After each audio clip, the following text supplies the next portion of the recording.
Wait for it. Wait for it. And we're live. Hey, all you crazy sci fi and fantasy fans. It's time for your daily dose of shenanigans over here at the Blasters and Blades podcast.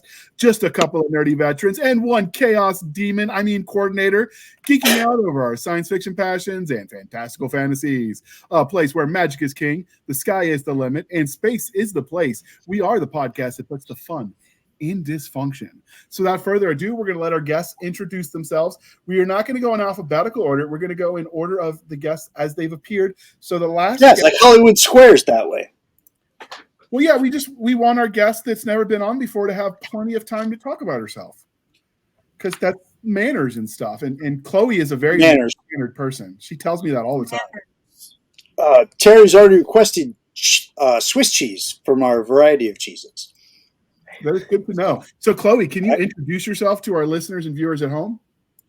I would be happy to. I am Chloe Garner. I write science fiction, fantasy, urban fantasy, everything that lives there under that speculative umbrella. Presently working on a massive fantasy universe and having a great time living there day by day. Because why would you want to live on Earth? That's boring. Exactly, man. Earth sucks, man. All right. And for those who don't see it on the screen, because she just put her first name, because she's cool like that, just like Madonna's one name, she's just Chloe, but she does have a last name she produces as, and it's Garner, not Gardner. Yes, I am Chloe Garner. She will stab you if you get it wrong. It hurts. She mailed every me the knife and said, "Stab yourself." That's how serious she is. And she's just a beauty. She's just beautiful, and she's great to have on the show, just like everybody else that we have here. Just amazing panel. He also doesn't want to get stabbed, dear listener, so he's being nice. All right, next we have the lovely Miss Terry K. Job of the Mini Voices.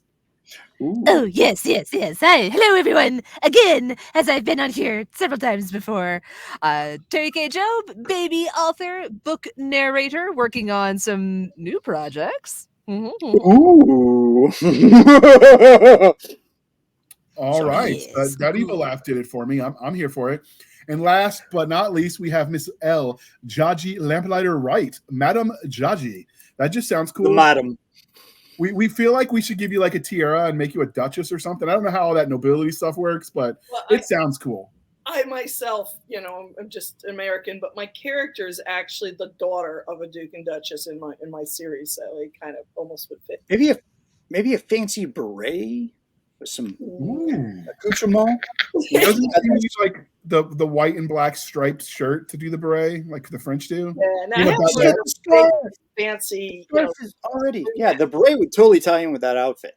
I'm taking it. I think she could pull off a fedora though. I get it. Like the beret is very in chic. It never went out of style. I had a red one somewhere. Anyway, I am El Jaji Lamplighter, and I am a writer and editor and a teacher of writing. Though right now I'm trying to back out of teaching and editing and just write for a year or so. I have a series that was originally with Tor that's now with Wordfire that's called either Prospero's Daughter or Prospero's Children, depending which publisher you ask. That is a sequel to Shakespeare's Tempest. It's kind of Shakespeare meets Dante with urban fantasy. Nice. And I have a series that's described as either supernatural meets Narnia at Hogwarts or Lovecraft meets Narnia at Hogwarts, depending on what part of the series you're looking at, which is takes place at a magic school on an island in the middle of the Hudson River in New York. It used to be a floating island, so it's an international magic school, but it got stuck in the Hudson River. And the setup of that story is, how the magic world hides from the mundane world? Well, my magical world characters begin to realize there's another world hiding from them. Oh. And there's, romance and school shenanigans and adventure and fun. And theoretically, it's a YA fantasy, but I think most of my readers are adults. So. That intrigues me. We'll get together offline, and I might have to get the titles of that. We'll throw it in the show notes as well, dear listener, with some links. I really think most of my readers are guys too, but there you go. We don't judge. Their money. My main character is a 13-year-old girl, so occasionally they kind of creeped out because it's girly stuff, but most of the time they like it because there's some action and some fun. There's many times where I'm a 13-year-old girl. I'm just saying. I mean, so I'd be down to read that. We're not going to judge. So the next part of the introduction, dear listeners, how I found this. Well, you can judge him. So I found this ensemble of characters. So we all actually met on a mission. We were fighting at the Second Battle of Byzantium. We were an interdimensional team tasked with retrieving the Declaration of Independence from Ben Gates.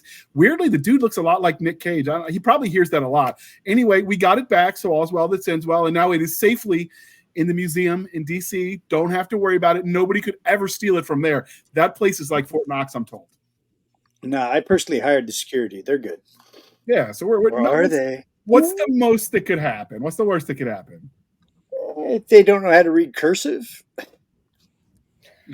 Well, I mean, sadly that's true. a thing. Reason that they don't teach them anymore. There's secret Masonic code hidden in the cursive. I'm going to be an elder like, oh, Master Garber, you read the cursive. Can you translate? I'm like, yeah, don't be a dick. That's what it says.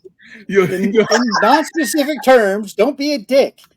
Treat everybody equally. Have some rights. Don't let soldiers into your home if you don't need to, Ooh. I remember going to and finally, go ahead. Mr. Hensley's on the screen. I think it was the Constitution, and being surprised that there was a lot. We think of like the Bill of Rights of having the first and second stuff, but there's actually more stuff on there. Like there were a lot of stuff that came before. That we just never hear about when you see it summed up. I was kind of all the amendments. They're like, oh wait, we forgot about this. Oh wait, how about this? This is how we're not going to be a dick. Add that. It's real. I've done that myself. I'm like, oh, this is a great idea. And then later on, I'm like, oh, wait, I should add this. Oh, wait, I should add this. Oh, wait, that's a good idea, too. This is why editing is a thing and why we love our editors. If they would have had sufficient editors in that time, it just would have been the Bill of Rights. No amendments. They would have listed everything's included. The people like Abigail Adams. It's just too complicated. This is true. That's a fair point, Terry. I agree with you. So worked in Boston for 5 years, so I know. Good old Boston. That's I interned at Valley Forge. Does that count? Yes. It's funny that you bring up the editing and changing things, because in the 10 minutes before I came to get ready for this, I was discussing with a friend of mine who's my first reader that I had forgotten that a character was in a certain dorm. I've written 6 books, and I said in the first one she was in a certain dorm, and then that dorm is on stage all the time, and I totally forgot her. So we were trying to decide, like, how do I handle this? And could I just insert in a change a line in the one book where characters move to other? There's a day in February where you can move to another dorm. I said, can I just go back to book 4 and write in that she moved? And then just anybody who buys the book after this point will have that. And we were discussing the morality of whether or not I should do that. That's like the question of Luna at Hogwarts. I had to ask my kid. I'm like, wait a minute, I'm confused. What house is she in? He's like, she's a Ravenclaw. I'm like, why is she always wearing Gryffindor stuff? I think it makes sense. Where is she? So before we dive into the magic schools, I will let David Hensley, who came out a little late because he is in the parking lot at MarsCon right now as we record this. Ooh. Yeah. He's famous. Famous anus. Famous anus? Famous anus. Going to MarsCon. Oh, Angus. See, that's where editing comes in. Yes, it is. Anyway, David, introduce yourself. So I'm David Hensley. I write. Come on, Brad. I got I can't think straight. But I write. David Hensley writes stuff. I write post-apocalyptic science fiction for 3 Ravens under the Car Wars license. I write urban fantasy / urban military or military fantasy stuff with JTF 13, which is and I'm working on sword and sorcery, or not sword and sorcery. Bless my brain ain't working. Like a sword and pistol space opera sci-fi thing with 3 ravens. And it's funny. I thought you said sports and sorcery, which would be a whole new era. No, that fits. That fits. I would be cool with that. And David has one of the best beards on our podcast. He does. So we're going to do that. That's going to be an award. The annual best beard of the podcast. So can I invite my husband? Well, we can enter him as adjacent. So cool. Done. Although the bearded lady on Spaceballs was kind of, I mean, that was an epic beard. She was beautiful. It was. I have a Odin's beard. One of my best friends has a long red beard, and people stop and comment on it. And he said, it's really funny. I get more comments on my beard than anything else, and it's literally something that exists because I do nothing. Yeah. It's like the least amount of effort to get something. It's like, guys don't have the miracle of makeup to do like wizardry, witchery stuff and do contours and stuff like that. We can grow a beard or we're ugly. It's one of the two. Now, I will stop you there. When my husband and I are getting ready, doing our last little bathroom things, he takes longer than I does. Beard maintenance is a thing. Yes, it is.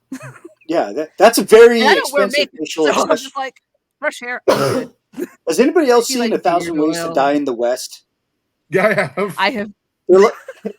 Like when Neil Patrick Harris is like, "Oh, that's a very expensive facial accessory." Like he wasn't kidding. When I decided to grow a beard because work allowed it, I didn't know how. I have a brush. I got a big brush. I got a small brush for the little mustachio that I'm doing. It came with scissors. It came with a cream and an oil. And I'm like, what the hell? So now I really appreciate the ends, even though I have to do it on a very small scale, that women do to get all beautified. I know I use that in the country hick vernacular to which I was raised. Beautified. Absolutely. The first time I grew it out, and I'm like, I'm going to give it a shot. I was going to a buddy of mine's wedding, and this little old lady at the gas station was like, "Oh, I like your beard. Can I touch it?" And I'm like, "I'm keeping it." I was at the grocery store, and I was like, "Hey, I drank this beverage, but I need to pay for it." And she just looked at me over her shoulder. She's like, "You devil." that lit up my day. You devil. And I'm like, oh my Lord. You'll get a kick out of this, Nick. Back to the cursive part. When I was still in high school, I applied for, among other things, a Marine Corps ROTC scholarship. And you had to write your essay by hand in cursive. I spent more time practicing the cursive so I could write it by hand than I did on the actual essay. It was for the Marine Corps, wasn't it, in crayon? This was before the crown phase. Cursive. So you're talking about old ladies at the grocery store. So my hair is really long, which you can't see by the way I'm sitting. And it used to get all tangled up, and I didn't know, what to do about this. One day I'm at the grocery store, and this old lady comes, and she's complimenting me on how long my hair is. And this is like 20, 25 years ago. And she says, "And I guess you braided it," and like we always did. And I was like, "No, but I'm going to do it from now on." Gotta respect the braid. Oh my gosh. Yeah. Oh my Lord. So good old ladies. Yep, and what's old is new again. But with that being said, and we've done the introduction, we get to do the religion question. So Chloe and Terry and Dave, you have all answered this before. So the light is going to shine on Miss Jaji. That sounds like all fancy. I'm trying. My friend Madame Jaji Lamplighter. Terry, it's written in the great text. Terry, you got to do like the French accent for us later to get her name proper, that je ne sais quoi. Can you do that for us? There we go. All right. So the religion question. Are you ready, Jaji? I'm ready. All right. Star Wars, Star Trek, or Firefly? I really have to go. You will be judged. I love all three of them. I really feel I would be dishonest or unfaithful if I turned on one of them. That's fair. That's fair. Do I need it? All right. And because we are polytheistic here at the Blasters and Blades podcast, we have Game of Thrones. All right. Think on that one. It'll never get finished, so keep thinking. Wheel of Time or Chronicles of Narnia? Narnia, absolutely, hands down. Okay. I've only really read one Wheel of Time book. Game of Thrones, I loved. It struck me as like Game of Kings with fantasy. I thought it was neat. But, Narnia is one of my absolute favorites. It's still in my top, 5 favorite books. So, And Narnia has its own song. It has a song? Yeah.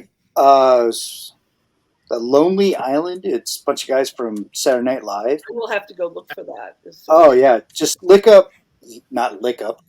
Thank you. Brain's not working. Look up The Lonely Island, Chronicles of Narnia. I will. Prepare to laugh. Look up Captain Jack Sparrow. Oh, that's a good one, too. Yeah. This is why me and David are friends. We have the same. I will look it up. It sounds like fun. I like things like that. All right, and we will get linked to those and Jaji's books that she mentioned, Magic School books, so that way you at home can follow along and you don't have to do the work. We'll do it for you because we're lazy. We know you were lazy like that, and we love that about you. If you're talking about doing work, Magic Schools, so you don't have to be lazy. I and Christopher Nuttall we still run, but we don't put anything up there anymore. A website called Fantastic Schools and Where to Find Them. Right. We have a page on Magic Schools with 100 Magic School books on it. I will send you that link. You can include it. And absolutely. No Magic Schools that are not on there, you can send them to me and I will add them. That is outstanding. All right. And because we are no longer knuckle-dragging troglodytes, we are civilians now and civilized. At least that's what we tell ourselves. Madame Jaji, coffee or tea, and how do you take it? Okay, so this is probably a longer story than you want to hear, but I used to. No, we got time. I used to be addicted to coffee. When I was pregnant with my second son, they opened a Starbucks nearby. Back then, it's the first one in the area, and I had to wait through the pregnancy. So once the baby was born, the first thing I wanted was coffee, and probably Frappuccino. And I used to walk up to the local store. It's 3/4 of a mile with the baby and baby kid, and get coffee every day. But a weird thing happened to me. So I was at Boy Scout camp, and I'm walking along, and I'm, puffing and puffing because I'm heavier than I used to be. And I was thinking about my daughter, who was raised in China till she was 13, and she eats sweets, but she's not obsessed with them. And I was praying, and I prayed, God, I wish I could be like that. And for a week, I just didn't desire anything that wasn't healthy. But as time went on and my appetite camera went back to normal, I should back up and say I was obsessed with coffee. I thought about it every day for 10 years. It was always on my mind. I was always trying to go out and get a coffee. After that experience, I stopped thinking about coffee. So I decided if God is going to remove my addiction to coffee, I am not going back. So I don't drink coffee anymore. I drink tea. I have an entire bookshelf of tea, 3 or 4 shelves of tea. My daughter has cut me off. She says I cannot get any more tea until I drink some of it. So I'm working on that. She goes to China pretty regularly and she brings me back. All her friends want to give me gifts because I really love them and they're really sweet. So they bring me tea. So I have all this super fancy Chinese tea and, grocery store tea too. And I'm slowly working my way through it. I really like it with honey and milk, but for to be slightly more healthy, I try to drink it without that, most of the week. And then on the weekend, I indulge in adding milk and sweeteners and sometimes maple syrup. When I was a kid, I worked in a place where they made maple syrup and was half done. We put a mint tea bag in. So really? Maple syrup is something that goes in mint tea. Interesting. Long answer to. So when I was in Philly going to grad school, when I was at Nova, they had a Tiavana, which was a Starbucks. Got bought out by Starbucks, and they went under. But they had a tea, and I bought a lot of it, but now it's all gone, sadly. That tasted like Big Red gum. It was the most delicious tea I've ever had, but I've never been able to find a replacement, and Tiavana is now out of business. Oh, that's such a shame. From them. And they're the ones that introduced me to the world of loose leaf tea. And then my doctor was like, because, the Army overdosed me on steroids to keep me in the field while I was in Iraq. So now they're like, your liver, it doesn't always like you. So maybe we can chill out on the meds and go more natural where it works. And so, like, I'll drink hot tea if I'm getting a cold, or peppermint tea if my throat is sore, that sort of thing. And that's when they taught me that, like, you lose the nutritional benefits of tea if they do like the Lipton's bag style, but if you get it loose leaf, it's good for you. So I've been slowly exploring, and then I'm learning about tea because I watched this YouTube channel called Tea and Metals, and it's a bunch of British people talking about. Was that Nick? It's a bunch of British people, like military veterans from Britain, talk about how they won their various medals for heroism. So the tea and metals, but they open it with how do they take their tea. And I'm learning about things like NATO standard, which is like I think it's 2 cubes of sugar and milk. And so I'm learning all about the tea. That's how I became an honorary. I have a friend who's also, she writes like historical nonfiction books. And she and I, about every 6 months, we go to a tea house. Like they have kind of British ones around here. I live in Northern Virginia. So where you get like the tea and cream and scones and little sandwiches and stuff. We did that last week. The good stuff. It's so much fun.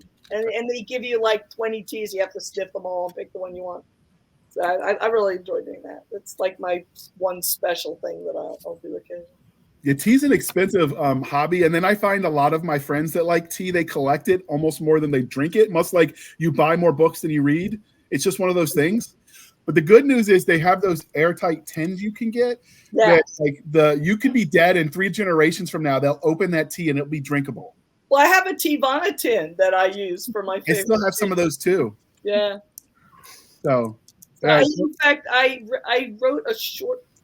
I recommend to anybody who might be at all in the tiniest bit interested in tea, the book and all the tea in China. Okay. I can't remember the author. There's more than one book out there by that name. So you got to look for the one that's about Sir Robert Fortune. This is the guy who snuck into China to steal tea for the British. China was being difficult with them about it, and they decided to grow it in India. And they sent this guy in, and there were so many different. There's 54 different, racial groups in China. So he just put on a long braid and said he was a Mandarin. And nobody in China, in the depths of China, you had never seen anyone who wasn't Chinese, so they didn't know he was Western. And a great book. The guy would. So I wrote a short story based on that. His experiences in that book. But I recommend the book. It was recommended to me by a good friend of mine who I found out after he died worked for the CIA. One of the last conversations was he recommended this book. So it's a really enjoyable book, and you learn a great deal about tea. You know why black tea is more popular until recently than green tea? No. Green tea was originally popular. It's the same plant. It has to do with how long they ferment it. Green tea was originally more popular, and when Robert Fortune got into the depths of China, he found out they were putting chemicals in to make it greener for the Westerners, and they were poisonous chemicals. Nice. He told everybody that in Europe. They switched to black tea. I mean, if it works, it works. So you can see what kind of book it is. It's really fun. So that's it's all about advertising, folks. That's the fun thing about history. Like when I spoke at my kid's school for his English class, and they wanted to, and this is when the English and history class were the same teacher, and then they'd switch for math and science. And they asked, "Oh, you write books? How do you come up with your ideas?" And I'm like, "It's easy. Pick up a history book. There's 100,000 stories in there that you can steal liberally from." And they were like all excited. I told them to read history books. That's a great thing. I'll remember that if I ever get to. I used to talk to schools. I haven't done it while my kids are a little older, but if I ever do, that's a really good thing to say to kids, and it's so true. Yeah, they don't let me around schools anymore. I swear too much. Uh-oh. Who'd we lose? We lost Chloe. She's fighting a cold, so Chloe. She might be back. But anyway, all right. So we brought everyone here today to talk about the magic schools. And unlike the topic of magic schools in like a D&D type context where it's like fields, subgenres of magic that you could master, we're speaking specifically of like Harry Potter kind of magic schools. Charmed had one for a while when they copied Potter, because for a while everybody copied Harry Potter in all of the sci-fi fantasy TV shows. It was very in vogue at that time, the early 2000s. I get it. So what do you friend and like they ended up copying Twilight, which makes me want to jam my head in the door and shut. Yeah, I agree with David. But vampires have to sparkle because reasons. When Twilight first came out, a friend of mine wrote me and she said, I think this author's a little confused. Those are elves.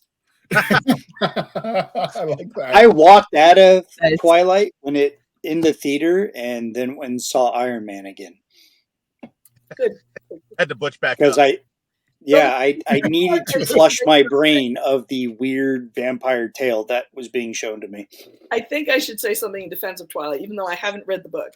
But in 2006, when I had just finished but had not yet published my first book, I had a friend who was a YA librarian who was on the, can't remember the name of the YA publishing, but she was on a board of librarians who would pre-read books for the publishing company and give them responses. And she mentioned that my book and another book called Twilight were the best books she'd read that year. So I think that Twilight's really good compared to other YA girl books. But it's when you're trying to look at it from the point of view of you don't normally read those kind of books that you run into trouble. I watched that movie only knowing that it was a vampire movie, knowing nothing else. And I'm like, me and my buddy that I was going through this school with, we're looking at each other like, I feel less masculine being here. And I'm like, yeah, me too. Let's go see Iron Man. That movie's one of the very few movies I ever sat down to watch with my husband, and he left halfway through. My testosterone levels lowered watching that. And he watches all sorts of strange girly things with me, but that one he didn't like it. So I have a general life policy that I will never yuck someone else's yum. I just accept that it's not for me, generally speaking. But I feel I should say a word in its defense, even though I understand why people react that way.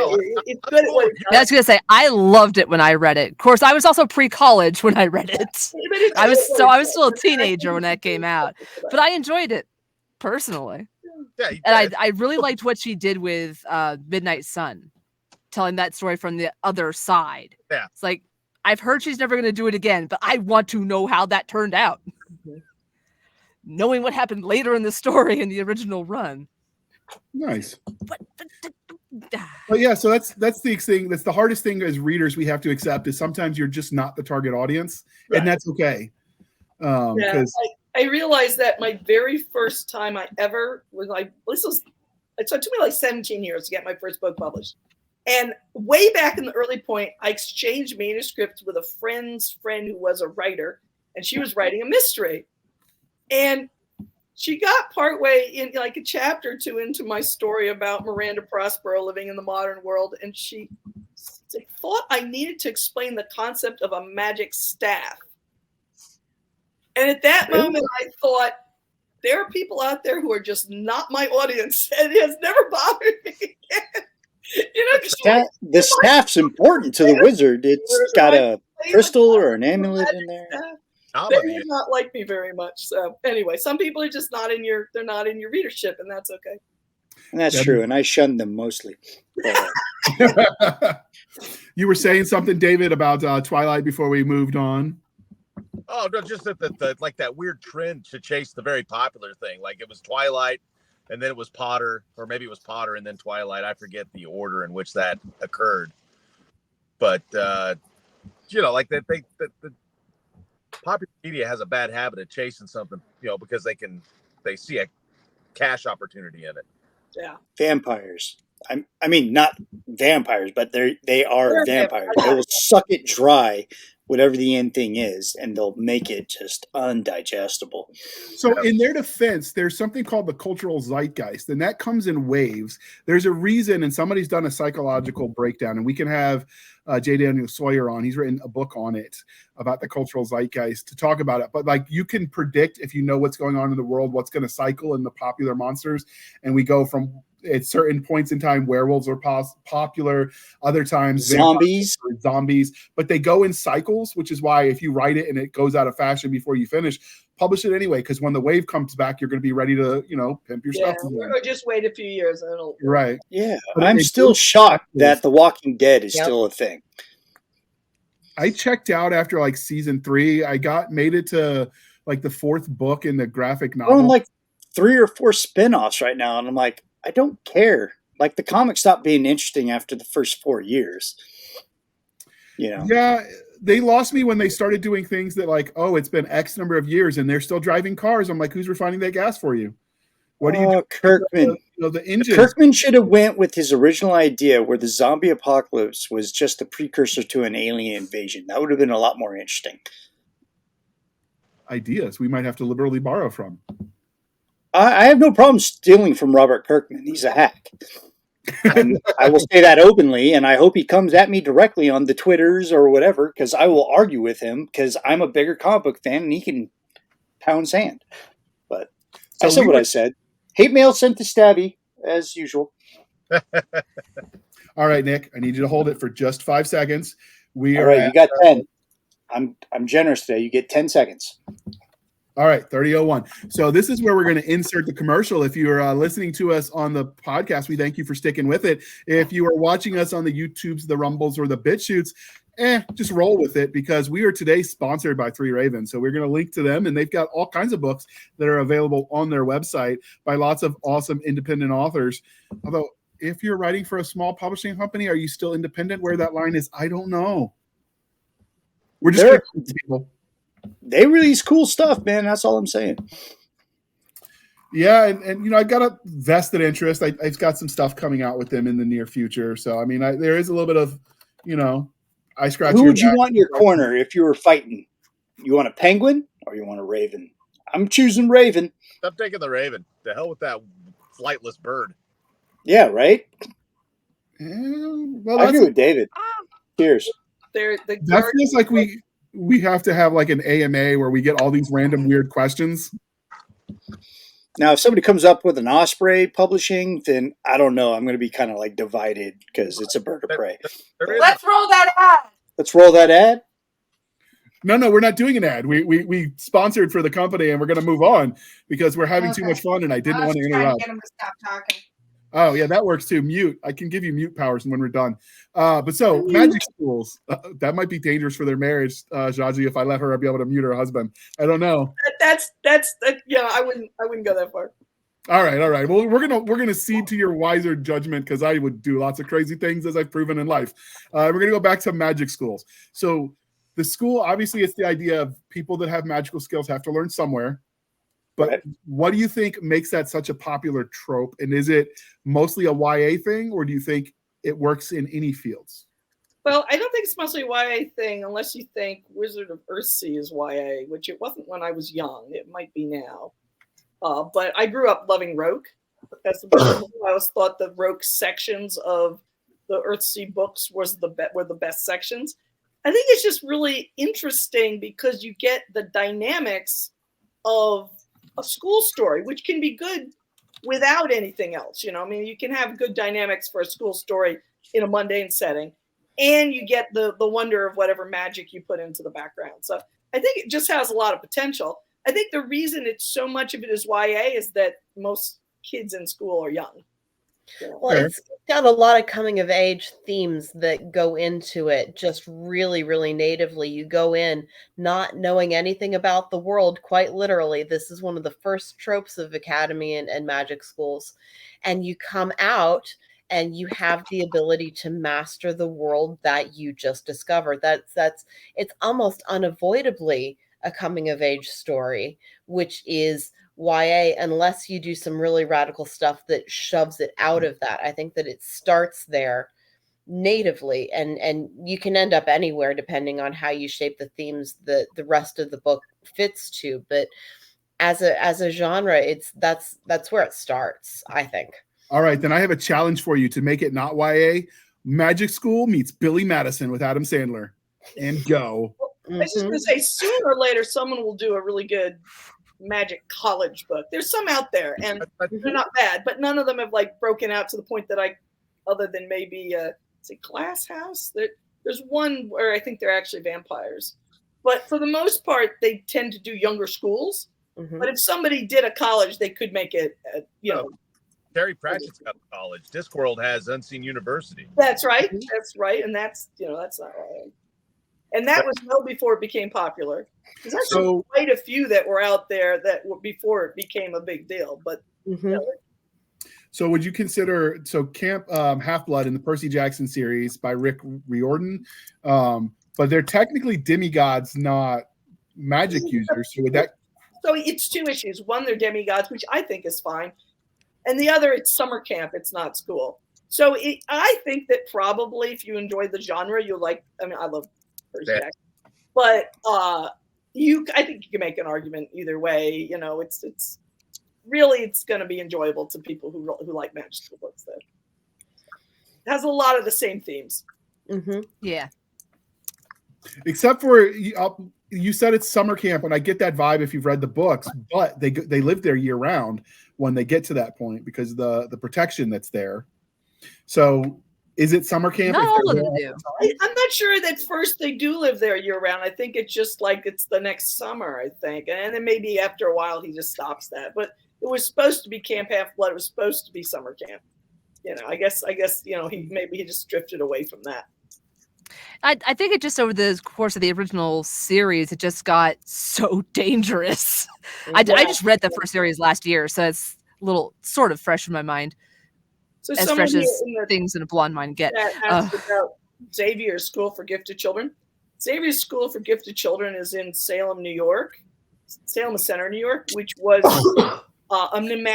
there's a little town there now, but when I was a kid, it was an imaginary town. It was just crossroad at the center of the town I lived in. Right. The only thing at Salem Center was a graveyard, an antique shop with a ballet studio in the bottom. And my mom and I took ballet there. So I used to pretend that, you know, the Xavier's You're an X-Men back there somewhere. And my dad would complain about us reading comics. And I would say, Dad, it's local news. Yeah, that's right. It's like your daughter's an X-Men. Come on. So I think that it's been handled lots of different ways. Mm-hmm. And like some of the cartoons where it was handled where they really emphasized the school and the kids were like high school age, I would think that would kind of fit in the same genre. But in other times, it just says it's a school, but really it's just a superhero comic. So that would be less, you know, it's just a launching spot sometimes. I like to think that school, Xavier's School, because I'm a huge X-Men fan. It's a legitimate school. It's meant to, just like Hogwarts or the Jedi, it's meant to control your powers and be able to focus them for the greater good. But then you have Magneto's school, which off the bat, it's the Brotherhood of mutants, evil mutants. You know, so you got that school of thought going on too. So there are a lot of these for our website, the standard is we even have like a Mad Scientist School book reviewed there somewhere. You know, we take anything that has the same general mood of a magic school. That, you know, you don't have to prove it's a spell rather than a superhero. Well, exactly. I think the common theme for all these literary and imaginary schools dealing with magic or mutants or whatever is that it's to control your natural ability, because it seems everybody has this natural ability. Hogwarts, I mean, they're all have this affinity for magic. They have this, you know, natural ability to control it and things like that. So I think that's the underlying theme for a lot of these things, is that they have the natural ability to do it, and now they just need to learn control. And I think that's important because if you don't have control of your abilities, and we do this, it takes even a deeper role in just normal human beings like you and I, is that if you can't control what your abilities, whether it's mental abilities, physical abilities, or whatever, then it can go out of whack and it can cause you problems. And I think that adds to the great stories that have come from these schools. Mm-hmm. I think there's two directions you go as a student in these schools. Right. You have a lot of ability you have to learn to control, or you're afraid you don't have enough ability and you wonder if you can live up to the standard. Right. You know? Yeah, and those all make for interesting stories. And another of the roles of the school is as a protector. You see that in many of those where outside of the school is dangerous, inside of the school is the only place that these fledglings can be safe. I'm smiling only because the very last review I got on my most recent book, someone was saying, I would never send my kid to that school. And I'm over here like, a negative review. I want to go there. Oh, it's a positive review. They were just saying that so many traumatizing things had happened over 6 books. Well, I mean, we joined the military. That's essentially a school for misguided youth. You know, we learn skills.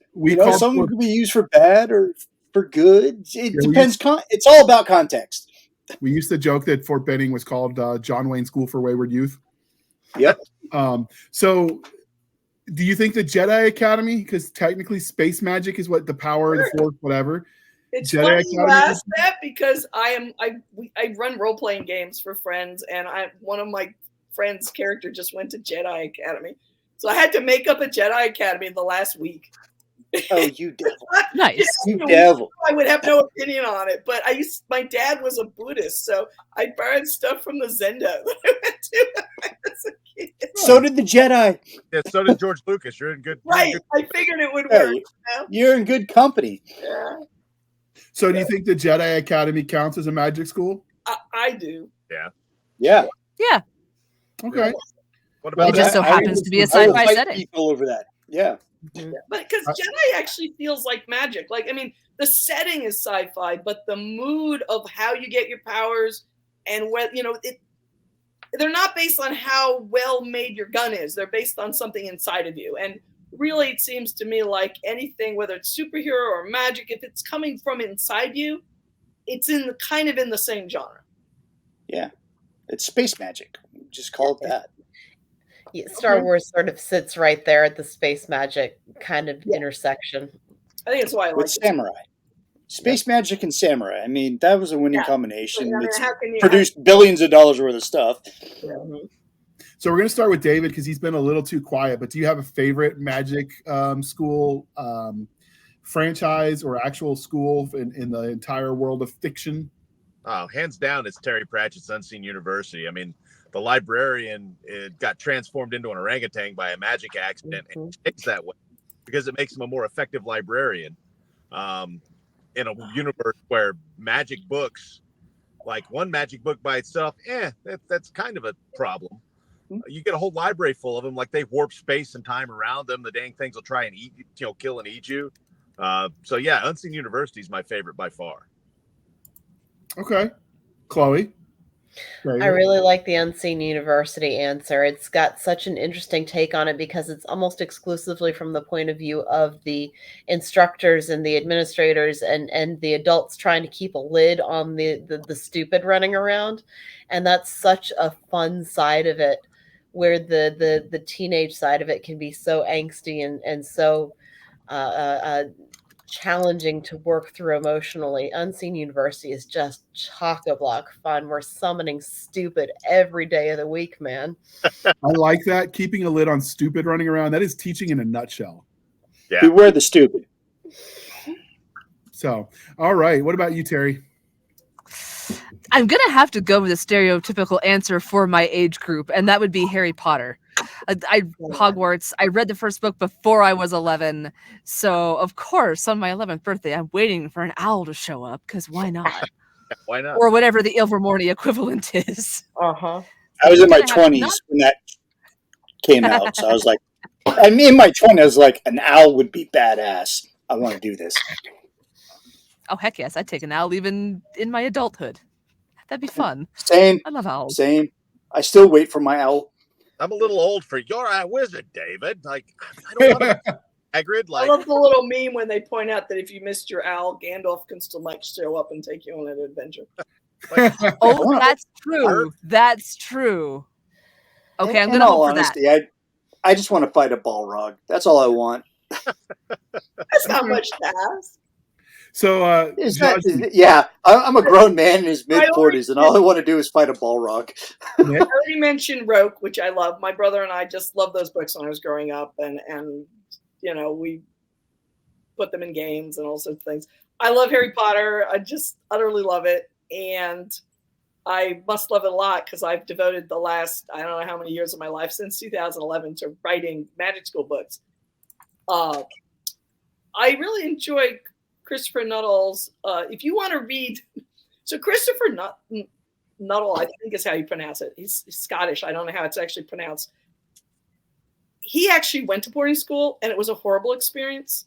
So if you want to read magic school where the school experience is truly horrible, but it's still kind of got the coolness of magic school, both his Zero Academy, which is about a girl without magic being sent to magic school, and his School of Magic books, which are a huge series now, treat the realities of the difficulties of being stuck in boarding school. And I really love my own magic school. When I sat down to make it up, I went on the internet and I just looked at every picture I could get of something I thought was beautiful, and I put them together to make an island, you know. So Nice. it's called Roanoke Academy for the Sorcerer's Arts. And Roanoke. I see the Virginia tie. I'm digging it. Well, the reason it's called Roanoke is my son, who was very small back then, he was like, I don't know, 8, 12 or something like that, tried to run a game for us once where he said the reason that we don't know what happened to the people on Roanoke was they hid the island and made a magic school. I thought that was a great thing, so I decided to stick with it. But I grew up in New York, so I moved the island up there. So I just said, that makes perfect sense. The Lost Colony.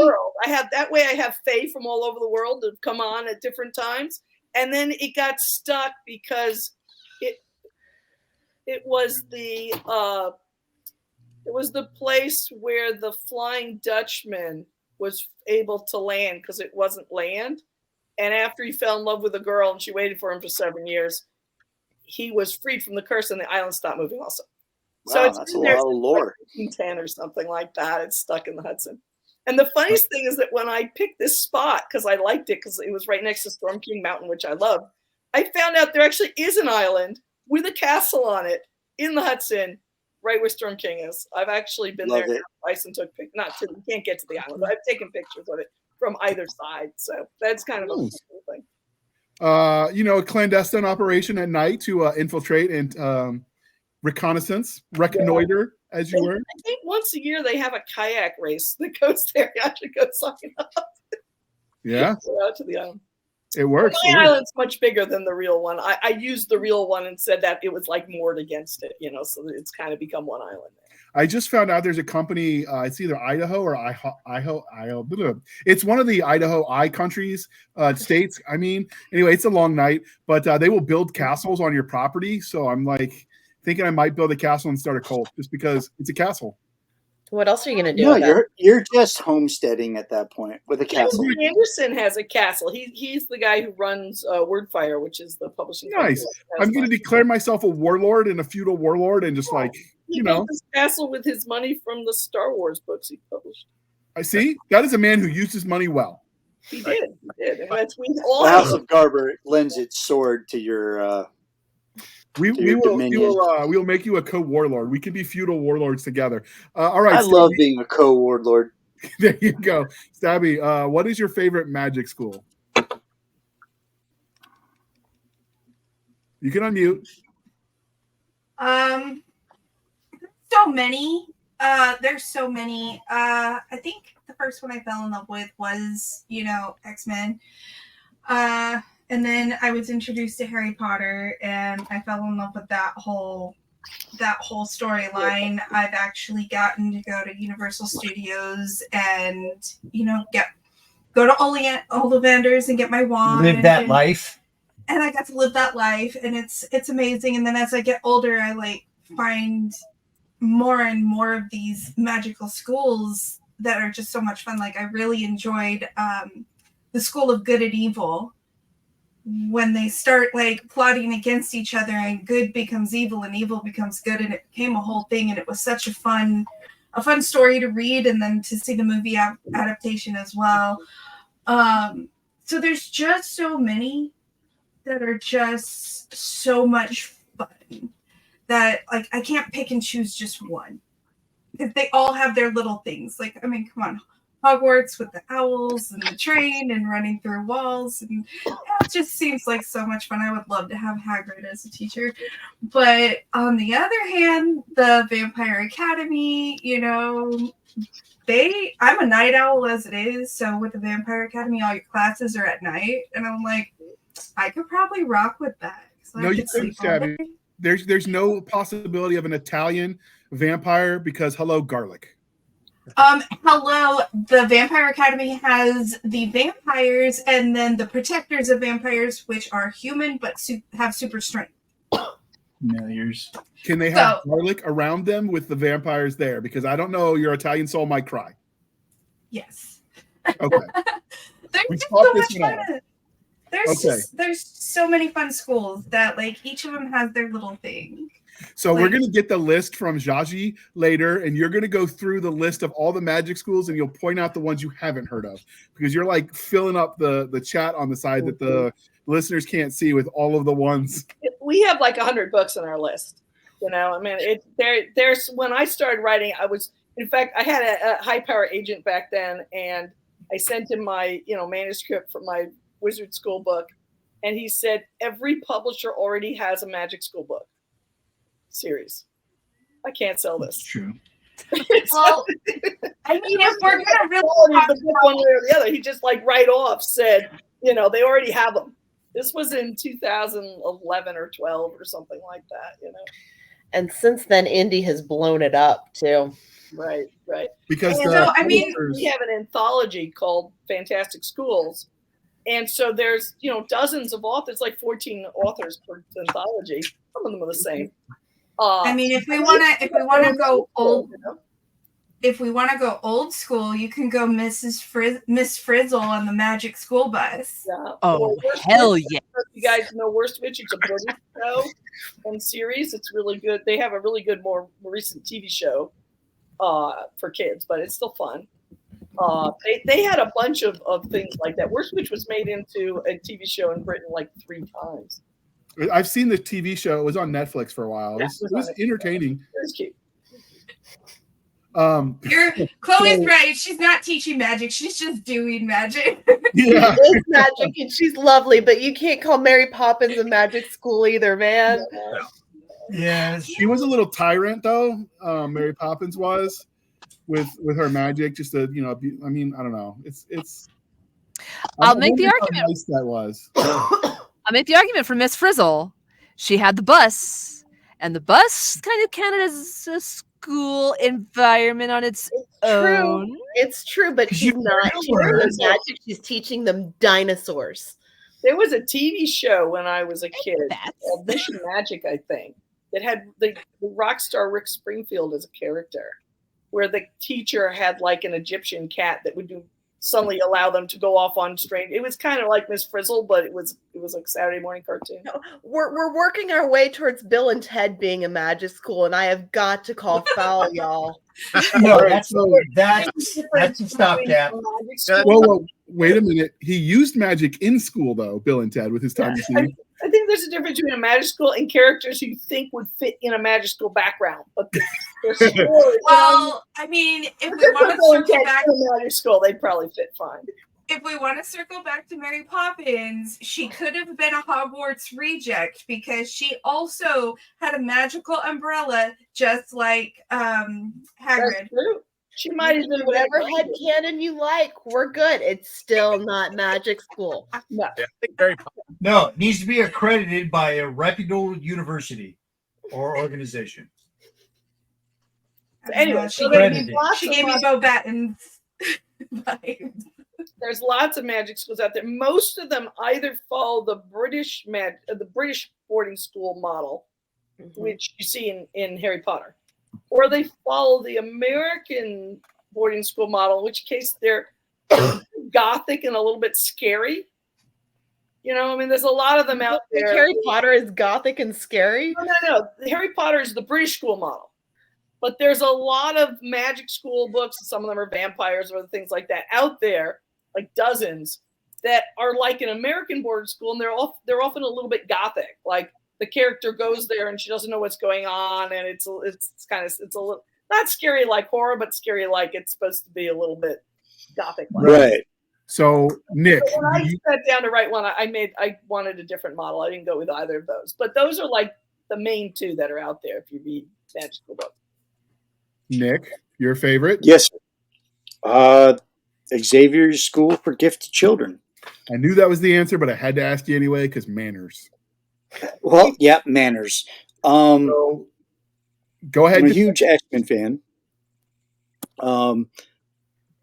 I discovered the X-Men when I was like 8, and I just thought that was so cool. And like, I wasn't a big fan. Well, I mean, I was a fan of like your core mutants, but I liked the younger ones, the ones that were closer to my age, like Jubilee, like Starfire. some of the younger mutants. Colossus was a younger mutant.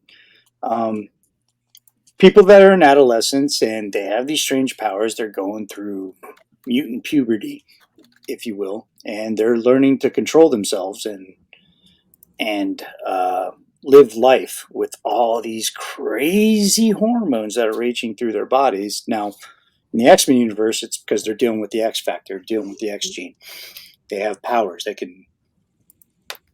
have these just exciting and crazy powers that they can do, and they have to learn to deal with. Mm-hmm. So, as far as like a coming of age, while I'm also coming of age, that related to me.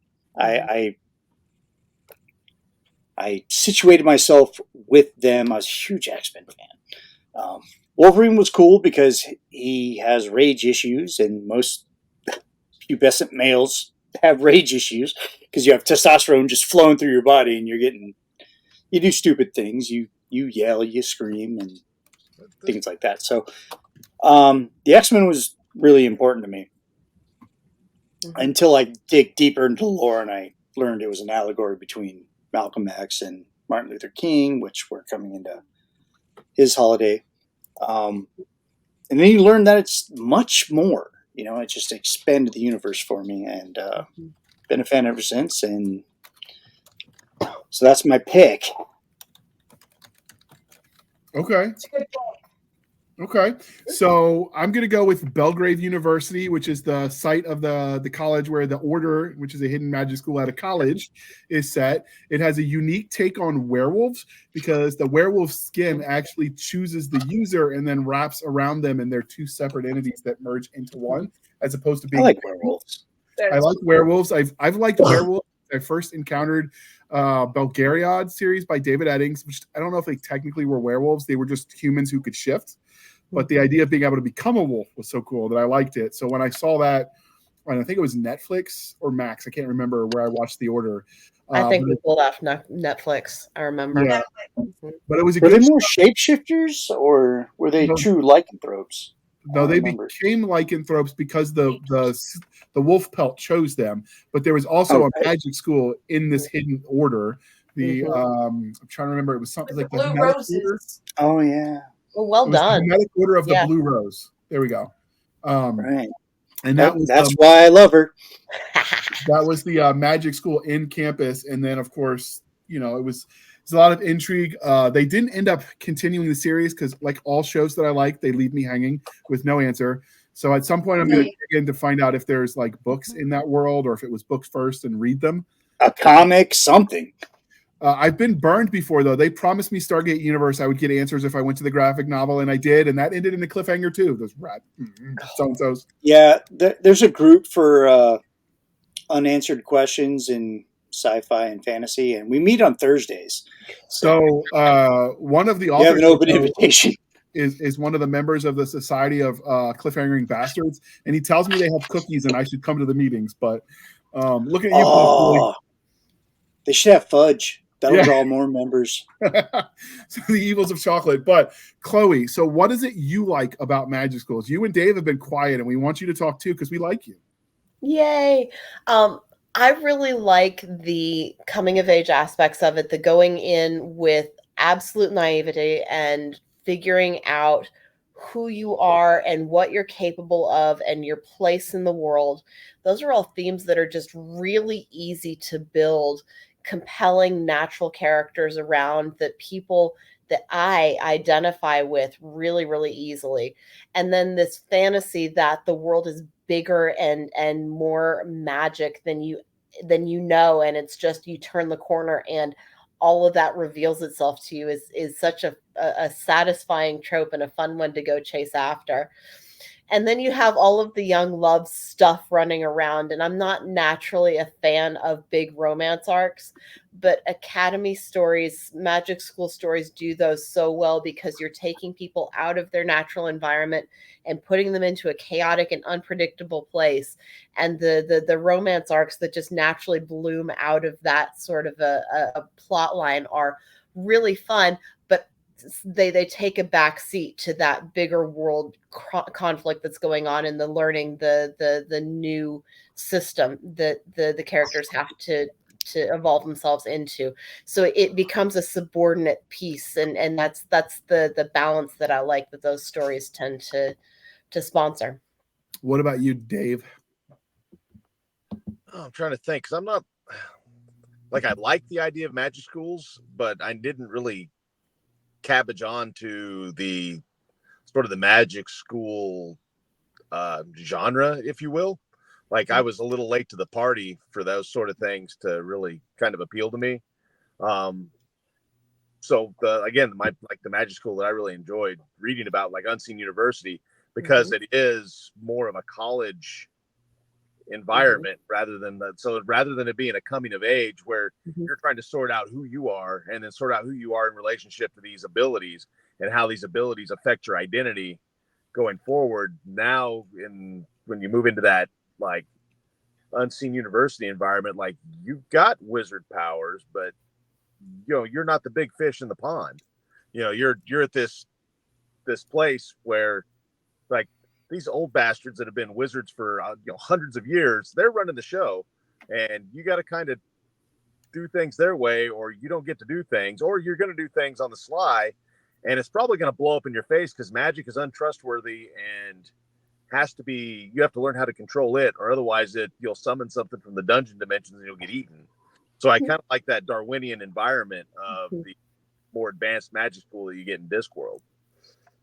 I like the Larry Correia approach to magic schools. The stories would have been a lot shorter if you just given Harry a Colt 45, or you know what I mean, like that approach to magic. Oh, no monster, no problem. Next, but I think there's distinction. You can have magic school as a trope, as almost a YA subgenre, which that came about. Like I remember going to drill while I was as an undergrad, right before 9/11, and when I got federalized. And those books were coming out, and I remember seeing one guy leaning in the motor pool reading those books. And this is back when the Army, the BDUs, so back in the land of the dinosaurs, where you had cargo pockets that would actually hold stuff. And so the hardback fit in a cargo pocket, not exactly what they wanted you to put in there, of course. But I just remember this guy hiding in the motor pool, and I was a corporal at the time, and I'm like, "What the hell are you doing?" And he goes, "Dude, it's got magic." And I'm like, "Oh, okay, carry on." I mean, it was just BS, work duty anyway. So as long as he didn't get caught, I didn't care.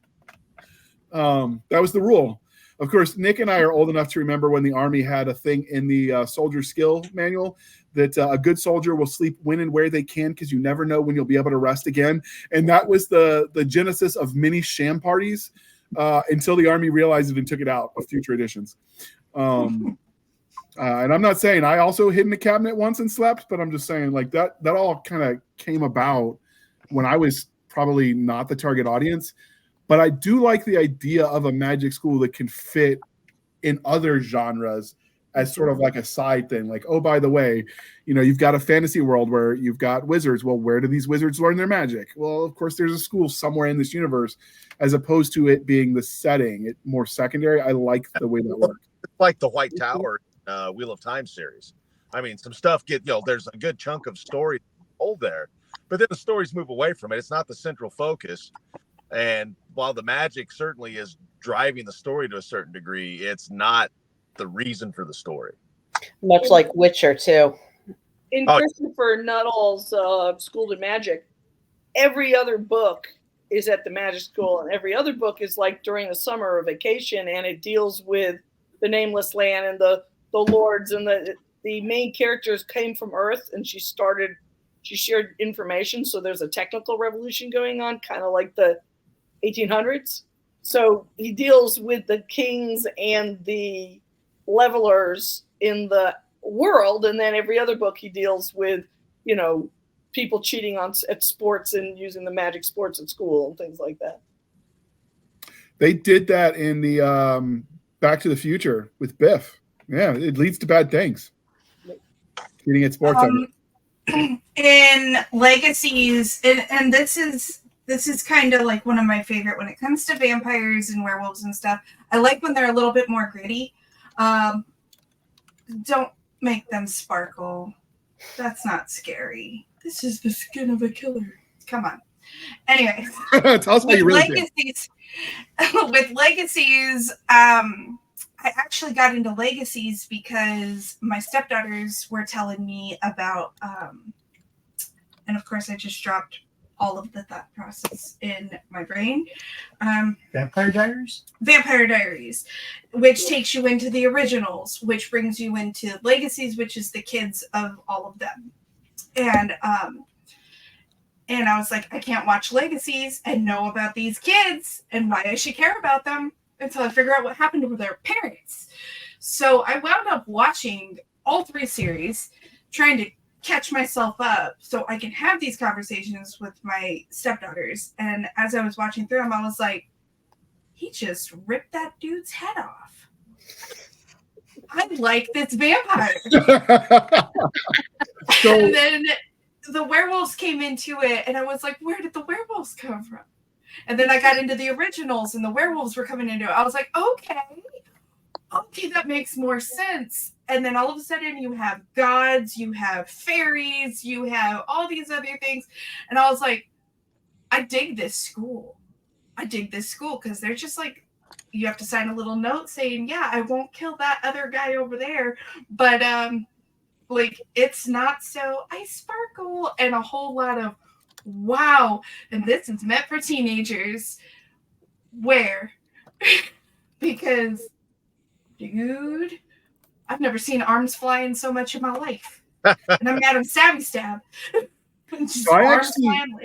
You are so lucky that you have stepdaughters to watch Vampire Diaries with, and not sons who, if you wanted to be on their level, you'd have to watch JoJo's Bizarre Adventure. I have a 14-year-old son too, and I made him sit down and watch it. I mentioned that one because I watch a lot of anime, but that's where I drew the line. I made my son sit down with me and watch all of the Vampire Diaries, so he also could talk to his stepsisters. Good. Like, so you're gonna watch this. I actually was on starting season 2 of the Legacies, and I didn't realize it was tied to this Vampire Diaries universe. And I was just looking up. I'm like, does this person die? So I did a quick Google, whatever. I'm like, in this Vampire Diaries universe, I'm like, wait, there's more? I'm not stopping, though. I'm going to watch the Legacies first just to see, because I like gritty as well. Like, that was my problem with some of the 80s and 90s sci-fi. It was so campy. And I'm like, no, you just left all that valuable equipment. You don't know when resupply is coming. Why are you abandoning that? So it's a refrain for me. But yeah, Legacies is pretty good. I like the grittiness.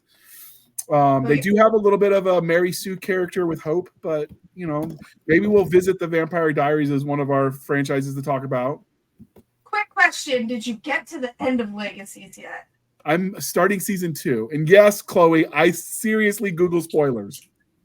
Wrong. I will read the back of the mystery novel before I read the book.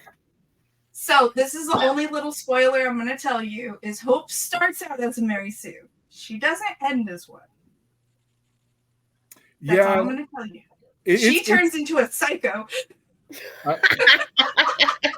You're describing my next ex-wife. I got it. All right. So, Terry, what is it about the magic schools that you like? I think Chloe actually hit on a lot of the things that I enjoy about them. It's that discovering this world that, the main character usually has no idea what's going on and has to figure it out as you're figuring out. Okay. Which, from a writing standpoint, is amazing because you can build a world that way. Yeah. But yes, I'm going to be doing that myself at some point. But the books like, Harry Potter, Wizard's Hall by Jane Yolen, which came before Harry Potter did. That's probably one of the first wizard school books I ever read, or I think listened to, actually. And it has those same things, and it was great. It's this kid who has no idea what the hell's going on, is terrible at what he's doing, because I never felt like I was really good at anything. So it's like, I get that.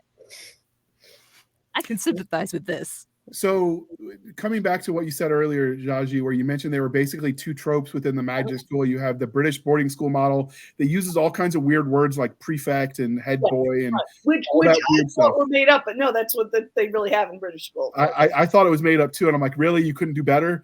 And then apparently, no, they just copied real life. So whoever came up with the term, we're looking at you now. Really? You couldn't do better?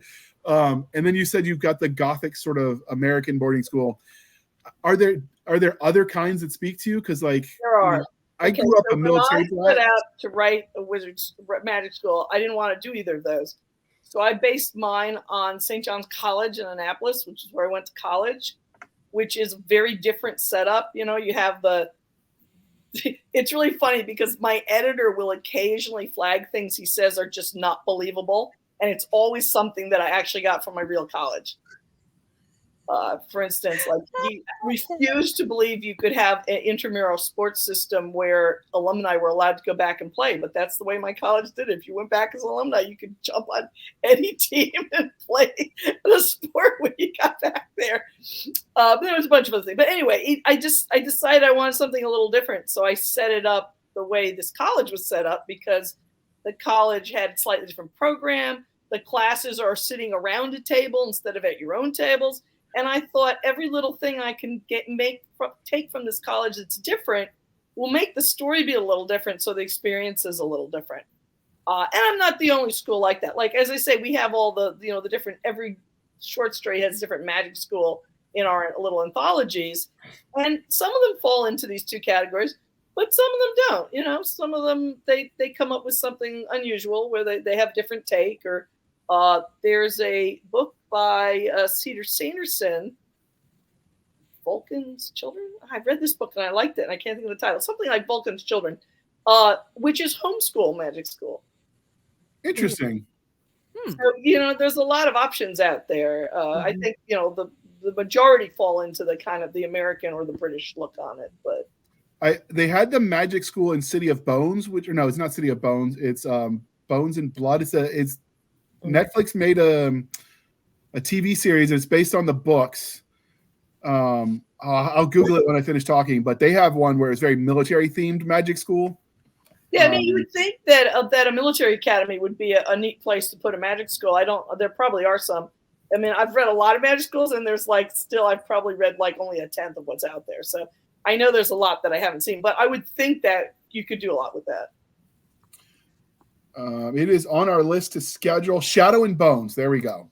Oh yeah, that sounds familiar.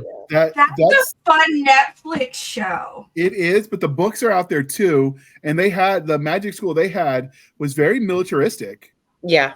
If I was going to do a magic school, I would do like West Point meets, I don't know, Harry Potter with guns. Because why not? So you can see West Point from the spot where my magic school is set. You can see it down the river. The part of the Hudson River where West Point is called World's End, and it's like 200 feet deep. It's where the ships used to go down because there's just so many storms there. It's kind of I like the name at World's End. Yeah. Bad habit of finding shows and movies before I find books. So I'm watching them backwards, and I'm like, wait a minute, what's in the book that I'm not getting? Because as I said, I'm a night owl. He'll be snoring next to me, just freaking thawing logs, and I'm on Netflix like, I'm a motorcycle. This show looks interesting. Let me try this show. And I just start watching it, and I'm like, ooh. And then at the end, it's like, hey, we have a book. And I'm like, what? There are a number of good anime magic schools, too. I really liked Little Witch Academia, which came out about the same time as My Hero Academia, but is totally unrelated. They just translate academy wrong, I guess, which was really cute. There's a show I really like called Ancient Magus Bride that in the second season has a magic school, but I love the first season. The magic school, I don't know. Both my husband and I have been finding that section a little boring. It's like they haven't really thought it through right, or they have too many characters and not enough telling you what's going on. So I've been a little disappointed with the second season. But that happens a lot in anime. They have so many subtle subgenres of things that are similar. Like, I'm into mechs, so that's Robotech, that's Appleseed, that's Gundam. Yeah, you know, Gunbuster. Exactly. Yeah. So it sounds like what you're describing, Jaji, is there's a difference between having a magic school in the world and being a magic school story, and they have a magic school in their world, but they are not telling you a magic school story. The main character is going to magic school, but I just, the sections where she's not at the magic school are really as good as the original, and somehow I haven't really enjoyed the ones at the magic school. I'm not sure why. I spent hours talking about it, but I haven't fully figured out exactly why. But I think really it's that they put on a whole bunch of characters and they just haven't had enough time to develop them. So it's hard to engage. But it's hard since that's about a girl who's sold as a slave and bought by a magical creature to be his wife. And then they become friends, and she lives in a world of magic where they call the fairies neighbors, and it's rural England, and it's the most beautiful anime. She's studying magic the whole time, but she was studying it as like an apprentice in the first series with one person or two people, you know.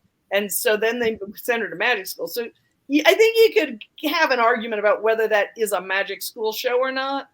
I just don't think of magic schools I've seen that's the one I like the best. So that gives me an interesting question. So David Eddings in his Belgariad universe has a story of the original wizard and how he trained with the god that he didn't know was a god in the beginning when he first met them. And they build this tower. They're living in this tower. They're training in this tower. Eventually, a few more apprentices come along, and they're training in apprentice style, but there's a collection of them now. At what point does that become a magic school instead of just a collection of apprenticeships? That's an interesting question. I think it depends on the focus of the plot.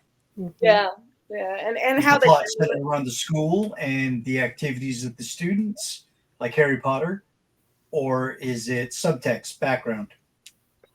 When I was 12, I started my first novel. Obviously, I didn't get very far, but it was a magic school because my two favorite books at the time were The Wizardversity with Rogue and Anne McCaffrey with the Dragon Weirs. So I wanted to make up something like her weirs, but I made it a magic school. Cool. It wasn't anything like any of the modern magic schools. It was more like those two stories. But okay, that sounds cool. There's universes I think there's some universes that needed a magic school. Mm-hmm. Like to explain how you get there. Yeah, it's like perfect example is Charmed. I loved the original Charmed back in the 90s. Their mom died, their grams died, everybody died, and then all of a sudden they read the front page of a book. They have magic powers, and they have the elders telling them what they can and cannot do. And I'm over here like, you need somebody to tell you what. You have questions of continuity. How does magic get passed from one generation to the next if the people who have the magic are always dying before their children have any skills at all? Now, Charmed did add after Potter took off, Charmed did add a magic school in a magic like sub-pocket universe. Like the Lightbringers and all that. It got convoluted. They jumped the shark, you might say. Yeah. I also stand that show is shit. And the remake. I think that Harry Dresden could turn out to have a magic school somewhere, you know. I think they mainly study with like masters and apprentices. But if you found out that in like Europe or China they did it a different way, he could slip it right in and it would fit perfectly well. No, I think that having a structure of instruction is important to a magic school being a magic school, as opposed to apprenticeship where you're picking up what you need to know on the job, doing the work that magic is applied to. Yeah, no, a magic school needs a structure of curriculum and instruction in an isolated and protective environment before you go out into that, just to fit into that set of tropes and that family of stories. Not one is better than the other, but I think that for me to call something a magic school story, it's not guild work, it's not on the job, it's not mentoring, it's really a teacher whose job is to impart new knowledge. You're absolutely right, and that's the difference between the Sorcerer's Apprentice and the Harry Potter books. Yeah. So would a school training people to hunt magical creatures like monster hunting, because that's a trope that's very popular right now? Now we're going to bring in supernatural. Would that become a magic school because they're training people to hunt magical creatures? Even though they, if you were just a military school training perfectly ordinary people without any power at all to hunt magical creatures, you could argue either way. If there's any magic or skill beyond that involved in hunting magical creatures, then definitely. Well, they dealt with that in Buffy the Vampire Slayer. You have a military-esque unit. I don't remember what it's named. Riley's unit was meant to hunt supernatural creatures. Yeah. You have the Winchesters that are born and raised to hunt supernatural creatures. And you have an opposing school.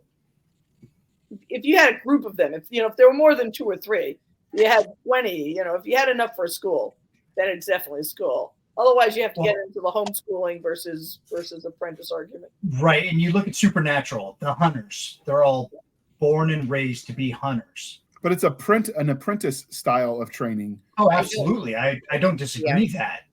It's OJT. I just don't see it as a magic school specifically. No, not at all. Structure. It doesn't have I didn't get to answer earlier what you like about magic school. What I like about magic school is the sense of wonder. The sense. Right. I mean, magic can be kind of a cult power, or it can be kind of an analogy for the miraculous and the wonderful and the things of the world that are beyond our normal experience. And that's the way I like to look at it. So if you're looking for that sense of wonder and that sense of what I think is Nick, I'm sorry, I didn't get everybody's name, was talking earlier about having a power you're trying to learn to control. If you're looking for that, then the answer would be, no, if the person doesn't have those things, it's not a magic. Well, that raises an interesting question too, like the intent of the student. Do they want to learn more about the magical world that they're in, or do they want to learn to cap it, suppress it, defeat it if they think that opposite end of users is going to affect them in a negative way? That's just talking Harry versus Draco. Yeah, I'm Team Draco. I like this cane.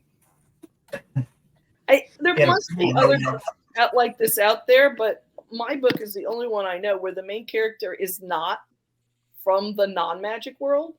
She's not an outsider that's learning about it while the readers. She's actually like her grandparents, her great-grandparents, her great-great-grandparents all went to the same magic school.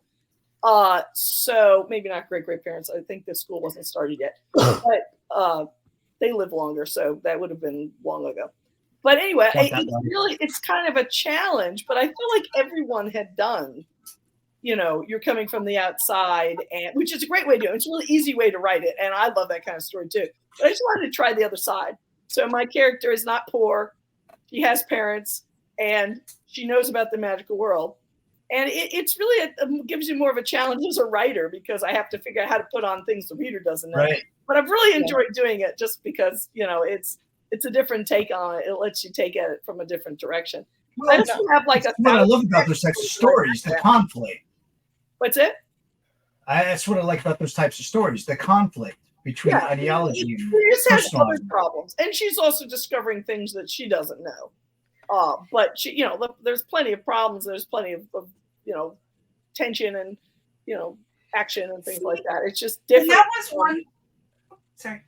What's it?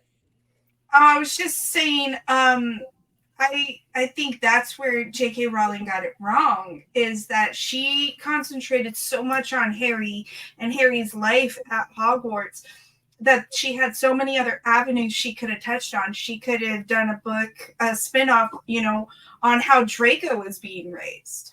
I think that's kind of what she's trying to do with the Newt Scamander movies, the earlier movies, is they're taking a look at someone who lives in the magical world and what they're doing. They're not at school though, but the nature versus nurture part of the world there.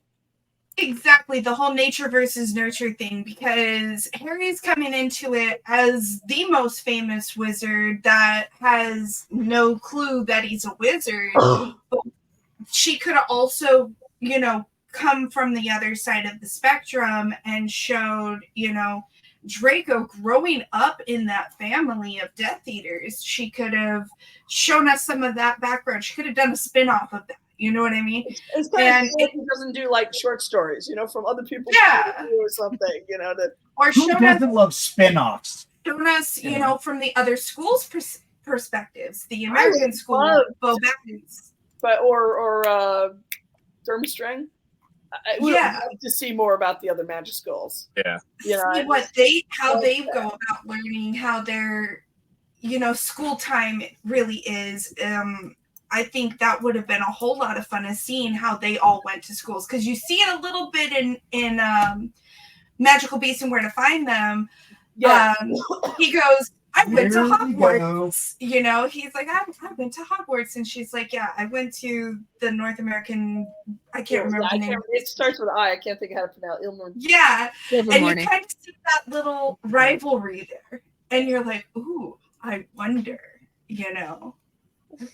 I have a friend who feels that she really lost opportunity with her last book, that instead of just living in the woods so that she could get to the end of the year, they could have gone to Europe, and tried to go find out from Grindelwald what was going up with the wand or something like that. Visited some of these other places and schools or something. She could have used it a chance to bring on more of the world. And ever since he says that, I've been a little disappointed with that book. I was like, yeah, that's a really good idea. And I absolutely loved when Newt, all of a sudden, he's in Hogwarts. You have a young Dumbledore, you have a young McGonagall, and you're like, oh my God, we're finally getting into it. And then nothing. Yeah, well, they haven't finished, so maybe there's more, maybe they'll do more. I'd love to see more of that school. I really like seeing what they put in the Hogwarts Legacy game. I mean, which also took place, 100 years ago. Just seeing the look of it. As a fan of the Smoochie books, I love the Smoochies. I think there's something between McGonagall and Dumbledore. I would have liked to see that too. They're not shipping them. And now David fell asleep when we started talking romance novels. David's cup is not water. That's vodka. I'm just saying, McGonagall was a hottie. We've talked about the common coming of age type tropes, but what other tropes? And we're going to start with you, David. We got to wake you up from that snore fest of a romance plot. Sorry. What other tropes are work well in a magic school sort of setting besides the coming of age? I'm trying to think of the right way to phrase this. I like to see the earning their powers, right? Like they start out not being able to do much, or they're overpowered and they're just fumbling around. So it's the constant, it's the try-fail cycles where they earn their ability to fit into the world. And so they kind of earn their hero spurs, as it were, so that as they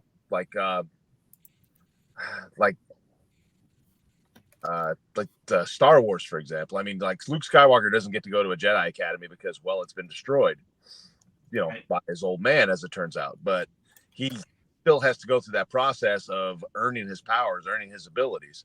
Harry Potter, he's, throughout the entire series, that kid, every book, that dude's having to earn another layer of power just so he can survive long enough to get to that dude has to fight every inch.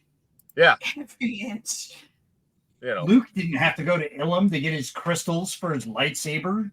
Loser. And then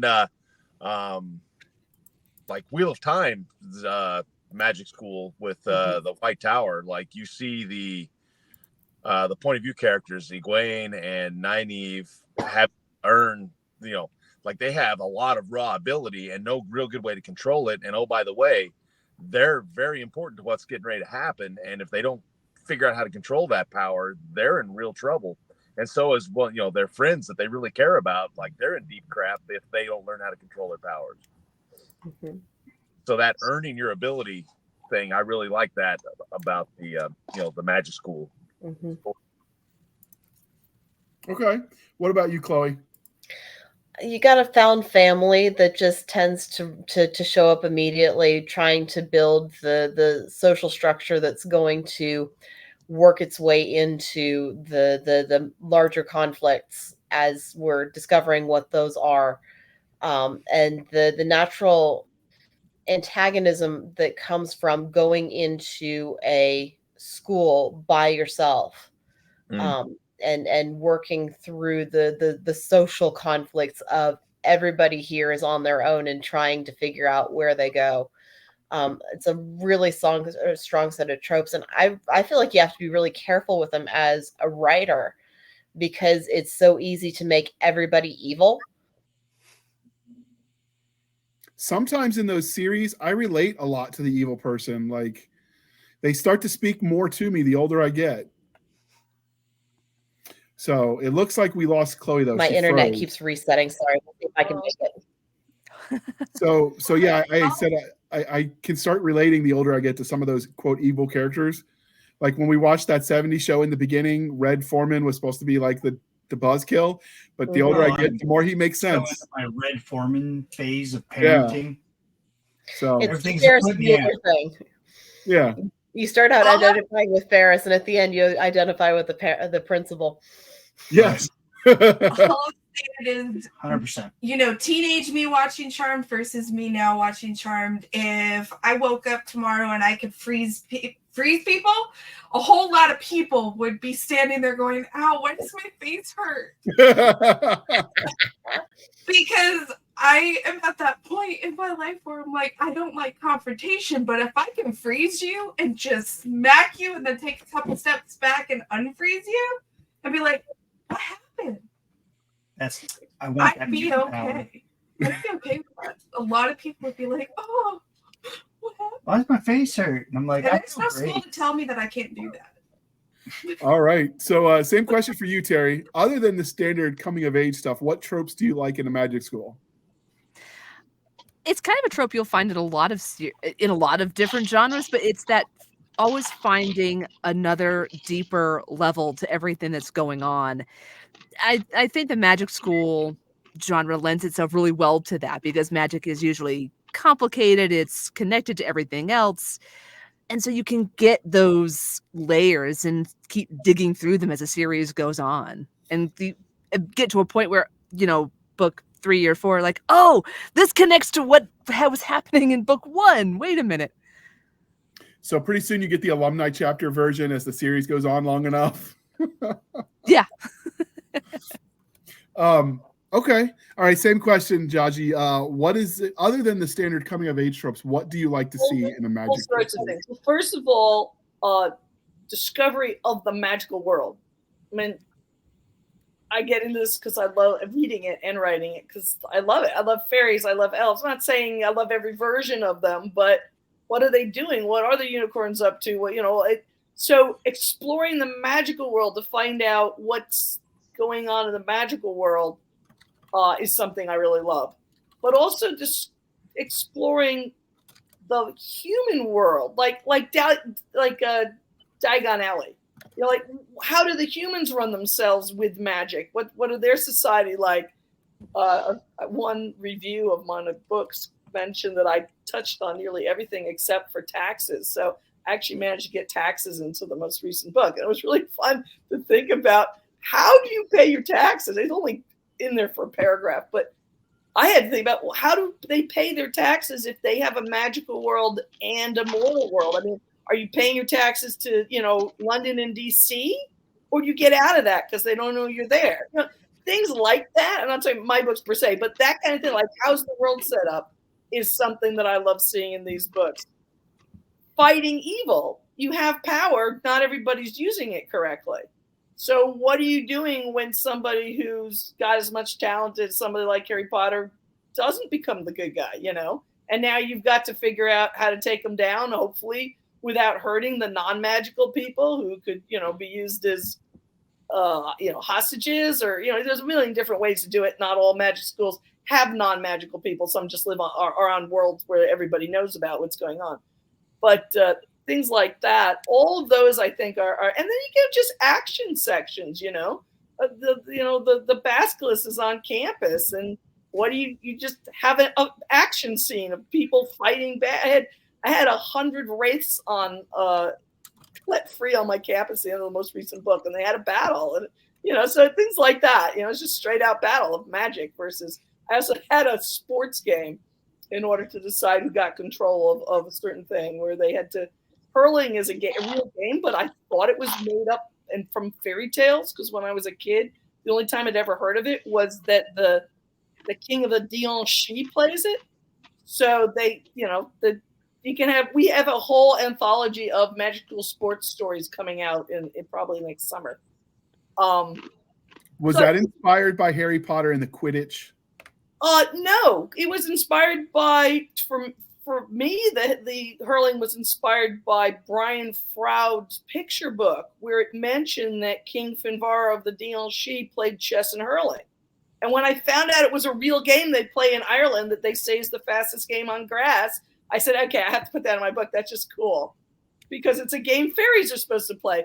The Irish invented this game to play before you go to battle, so that after you've been hit in the face with a stick enough times, you wouldn't be that scared when you went on the battlefield. It's a crazy game. It's like the medic is the most active person in the game. You can look it up. They have it online. It's just a crazy game. It's like lacrosse, baseball, and soccer all together. So it's a fun fact. I took a class in college on the history of sports, and you'll find, with very few exceptions, physical sports that you play in real life, not video games. Almost all of them started at one point or another as a training ground for young warriors. See, that's what this was. I didn't know that about other sports. Except for golf. I'm not surprised having discovered this about hurling. Anyway, so I'm just saying you can take a lot of just things you'd put in another story and just put them at school, So it doesn't have to all be. I think the coming of age, if it's school, is often like maybe an over framework. But there's lots of other things you can have there, and romance. Maybe the guys don't like as much, but I love romance. You can have the troubles of young romance is a common thing at school. So any type of theme that you could do in another story, you can probably also do in a magic school. I want to make one comment about the bad guy characters. So the story I'm writing was made up by a friend. It was originally a Harry Potter role-playing game. And my husband and I fell in love with it, and there were so many clever ideas in it that I said, I'm just going to change the whole background. I'm going to remake it back, but I'm going to take your idea and your plot, and I'm going to write a book based on it. And one of the things he did was that he filled Slytherin with all the villains from shows and comics he liked, but he made them. Somebody had changed them slightly when they turned them back into children. So 18-year-old Dr. Doom was in charge of Slytherin. Only somehow he made him a good guy. So I have all these characters that I borrowed from him that I had to change their names and who they were, but they're all these guys who act like bad guys, but they're actually good guys. Now, I'm not. A lot of books you have these bad guys and they say they're good guys and they're really bad guys. This is the opposite. I was just so impressed with how well he did it. I'm like, okay, I'm putting that in a book. So this is the part of the episode. The admirable qualities of bad guys without some of the bad guy qualities that usually get left off of good guys. Nick, this is your time where we have to quote Wreck-It Ralph. Come on, you want to. Just because you bad guy doesn't mean you're bad guy. Which is how I approach a lot of characters, I think with the modern age and our readership, whether they're young adult readers or whatever, we're completely... We all have access to the internet. We see things on news, TV, whatever.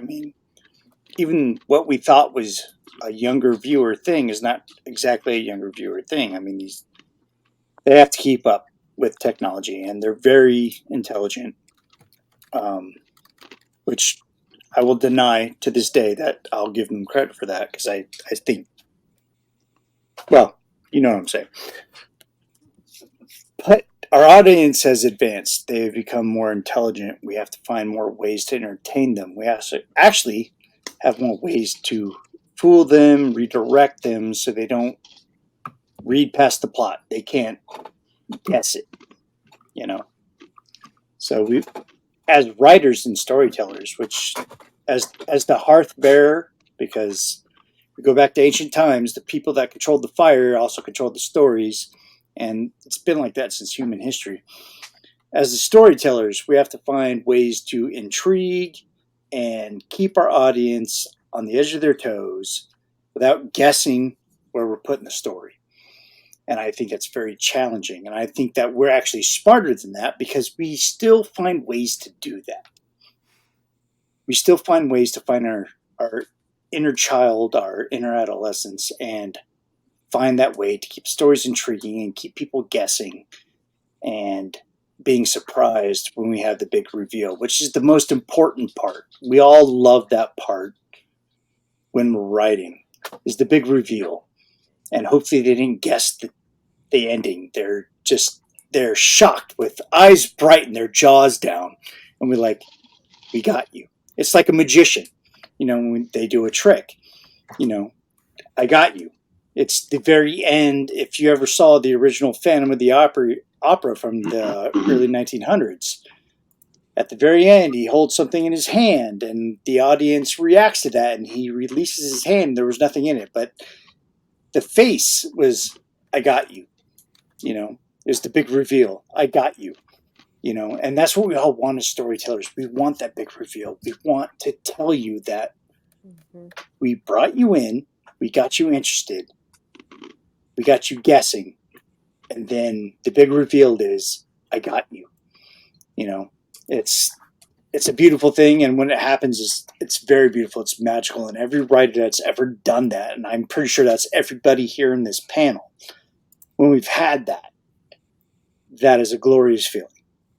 No matter what the genre or the tropes, we got you. Okay. So I made the joke about all the sports being training ground for young warriors.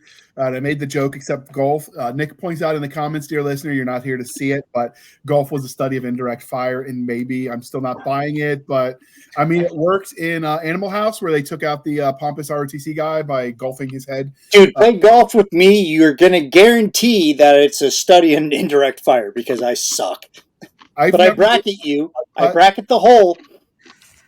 I never made it past putt-putt, but I guarantee you that is a fun game, so it's okay. They just cheat. You go in the clown, it goes all sedate, and then you hit the ball, and suddenly it goes all wonkers, like you've just fed it like, I don't know, sugar, and it just starts moving really fast to block you. Totally not fair, but anyway, that's my therapy hour. We'll move on. So before we wrap this up, obviously there's a lot more to talk about than we did. As you've seen us going all over far in a field, over the hills and far away, as they say, in the land of the headmaster and all that weird British stuff.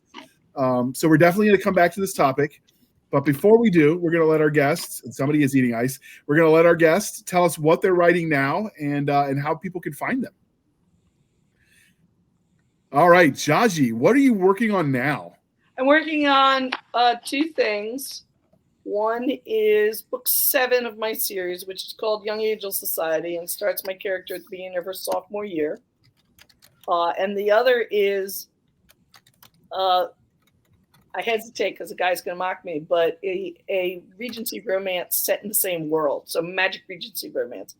Okay. So my only thing about romance is when I was a young man, I thought I'll read romance so I can understand girls, so I can have better chance at dating. And I will tell you, it does not work that way. You will end up more confused than you started. And now I just can't. I can't cotton the genre. I just can't do it. Nope. Abort. Back out. Nope. I can only tell you that the same way that my girl magic school has action and fighting scenes and other stuff, my romance probably it's not going to be a traditional romance, but it's more of a traditional romance than my other stories. So. What I did learn is that one of the keys to being a good romance author, if you're writing Regency styles, is you have to have a good thesaurus for synonyms, because they have some weird synonyms for body parts, and I'm just saying, hats off to their creativity. I'm not sure I'm going to get into that. Mine is actually a lot more drama and magic oriented. I don't know. I mean, I may just stop when they get married, but and the looks we're getting from Chloe at the bottom of the screen, she's at the Brady Bunch square at the bottom. She's just like, but I actually like romance, so I do know the words that they use. All right, Terry, you are next. What are you writing now? And then, oh, hold on, Jaji, you didn't tell us. Well, you can find me on Amazon, El Jaji Lamplighter. I have a Substack. I have this website called Fantastic Schools and Where to Find Them, which for some reason is really hard to search, and we've never been able to figure out why. But we don't keep it up anymore. But I'll send you the link. All the information is there. The old articles, lots of stuff about real magic schools that people thought existed, made up schools, reviews of books on magic schools. Occasionally we post a new review. So those are probably the best places to find me. All right. And now, sorry, Terry, we jumped the gun a little bit. That was a test of the emergency broadcast system, and you passed. Your mute button and your hold fire for that last 7 seconds, chef's kiss, perfect. But what are you working on, both writing and narrating, and how can they find you? So right now I'm splitting my writing time between the draft of my third book in the series, as well as a sci-fi short story. As for narrating, I'm working out some technical bugs, but I will soon be starting one of J.F. Posthumous's new books, Taming the Night. I've got 2 other contracts for a kind of angelic story and a young adult short story that I don't know how to describe. And most commonly, I am on the Book of Face Facebook. All right. Chloe, before you get your judgmental eyes on me again, what are you writing and how can listeners find you? I am returning to the world of the Queen's Chair. I'm writing book 5 right now. It'll be coming out sometime next month if I can get to the end of this book anytime in the future. It's running away from me. And I am expanding that world as we go. I'm planning on working towards actually a new set of 4 books in my Magic School series sometime in 2025, though, that I wanted to mention because we're there today. But again, the books run away, so I'm just trying to keep up. You can find me on Facebook. You can find me on my website. It's chloegarner.com, which reroutes to Blender Fiction because that's who I am. And I've actually got a post up there now, which is an invitation to my Facebook group because I've been goofing off and acting like a human being an awful lot more there these days. And that's the best place to actually find me being human. Hey, if you ever want to write a short story in your magical background, you know who to send it to. We're doing ongoing anthologies, so and some of them are themed and some of them are just general.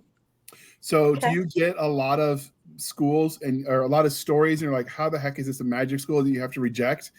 No, because most of the people who know that we're doing it are like people I know or people who know people I know.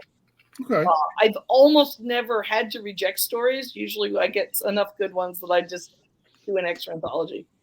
I have rejected some, which is it's always difficult, but a lot, it's kind of self-selected. A lot of the people sending me stuff already write Magic Tool books. We, like 4 or 5 of our authors already write Magic Tool books, things like that. I published, I think, 10 on Bayonet Books, which is my imprint, and now I'm hosting some for 3 Ravens.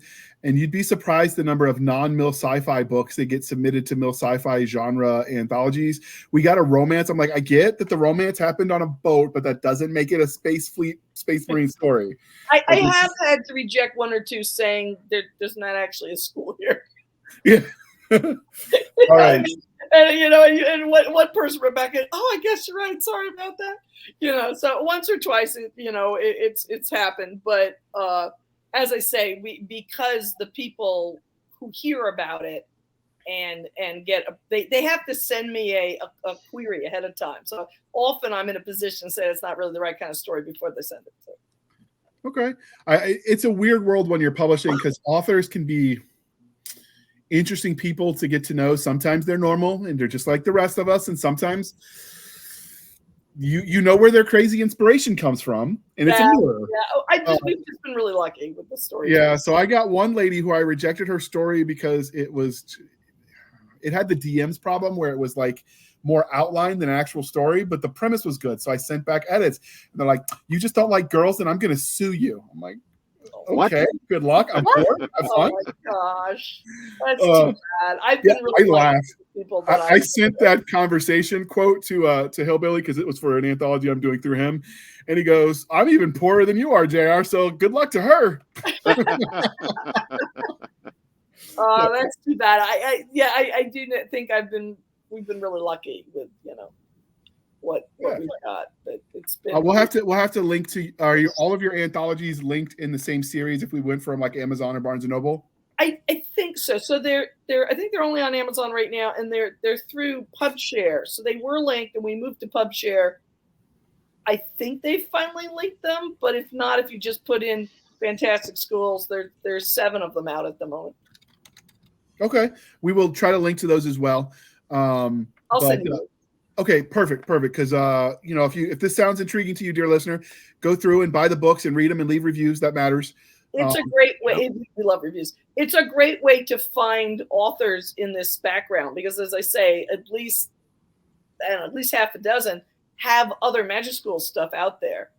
And so people, come and they read them. They're like, hey, I like, and they go read the series of Tom Anderson or some of the other. I write reviews for Upstream with Declan, who I'm sure you know, because that's how I first heard of you. I have 3 Declan stories right now among our 9 anthologies.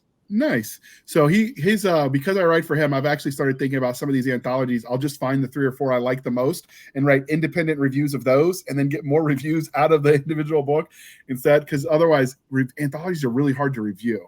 Yeah, no, I mean that sounds good. Like if you read it and then you go look up the author that you like their short story. When I was young, that's how I found a lot of authors. I'd read the short story anthologies and then I'd go read the rest of the series, and then reviewing that makes sense. I think you're right that it can be hard to review anthologies because either you leave something out or there's so much to talk about. It's a little hard to do it justice. But if you take it and then you do something by the same author that story you like somewhere else, that's great for us. Absolutely. All right, David, what are you writing, and then how can listeners find you? I'm presently working on a book called Ghost Ship Derelict. Wow. And you can find me at davidwhensley.com. And you can find me on Facebook at David Hensley Writes. Nice. The Ghost Ship sounds like an interesting book. I can't wait to read it. It's taken me a little longer than I thought it would to get through the initial run. But I'm excited for the project. All right, so we can officially say this here because contracts have already gone out. But when I used to write with Chris Weiner, former co-host, he had life happen. He had to get a day job. And as we had our literary divorce, as we jokingly call it, we split the series that we were most passionate about because we had a couple we were working on together. He kept some of the kids. We won. The kids. We won. Well, he won too. He had a pretty good. The Cyborg. It was set at the VA hospital. I mean, it was good. I'm just saying, collectively, through 300 plus episodes, we won. JR, just mute him. So anyway, as part of that, I had a series out called Breach Team, which was a lesson in how not to pace a novel because it was all straight up action and then cliff at the end.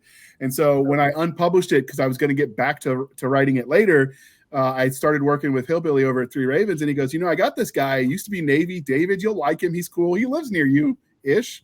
He thinks all of Virginia is near me, though. I don't think he understands the state and how it's all lined out. Geography, Air Force. I mean, he just flies over us. So right. But flyover state? Is that what you call that? Yeah, but that's technically the middle of the country. We're not really. This is different. No, I agree. Nobody wants to go to Oklahoma. I think it is. It must have been even much larger back when West Virginia was part of it. It would have been immensely huge. Well, I like West Virginia. Charter, Virginia was the coast. Thank you, Queen of England. But they forget about that now, and California wants to claim its own sovereignty. Oh my God! Don't bring the left coast into this. We'll get nowhere. Anyway, so we had unpublished it because I knew it needed work, and that's when they put David on it. And so he's taking what was one book and turning it into 2, and then we're going to make a series out of it. And so what was going to be the French and Indian War in space to set up the American Revolution in space, just because it's a cool analog, became something more like Mass Effect, and I'm here for it. David's got a dark and warped sense of humor. That's all I'm going to say.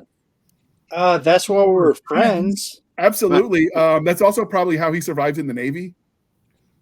Absolutely. I think it's a requirement for every sailor I've ever met has a sense of humor that would, it's out there. And they don't even have to get combat like trauma to get there. I think they just teach it to them at A school. Yep, day school and then your first deployment. That long line waiting in the shower. You'll do anything to get to the hot water.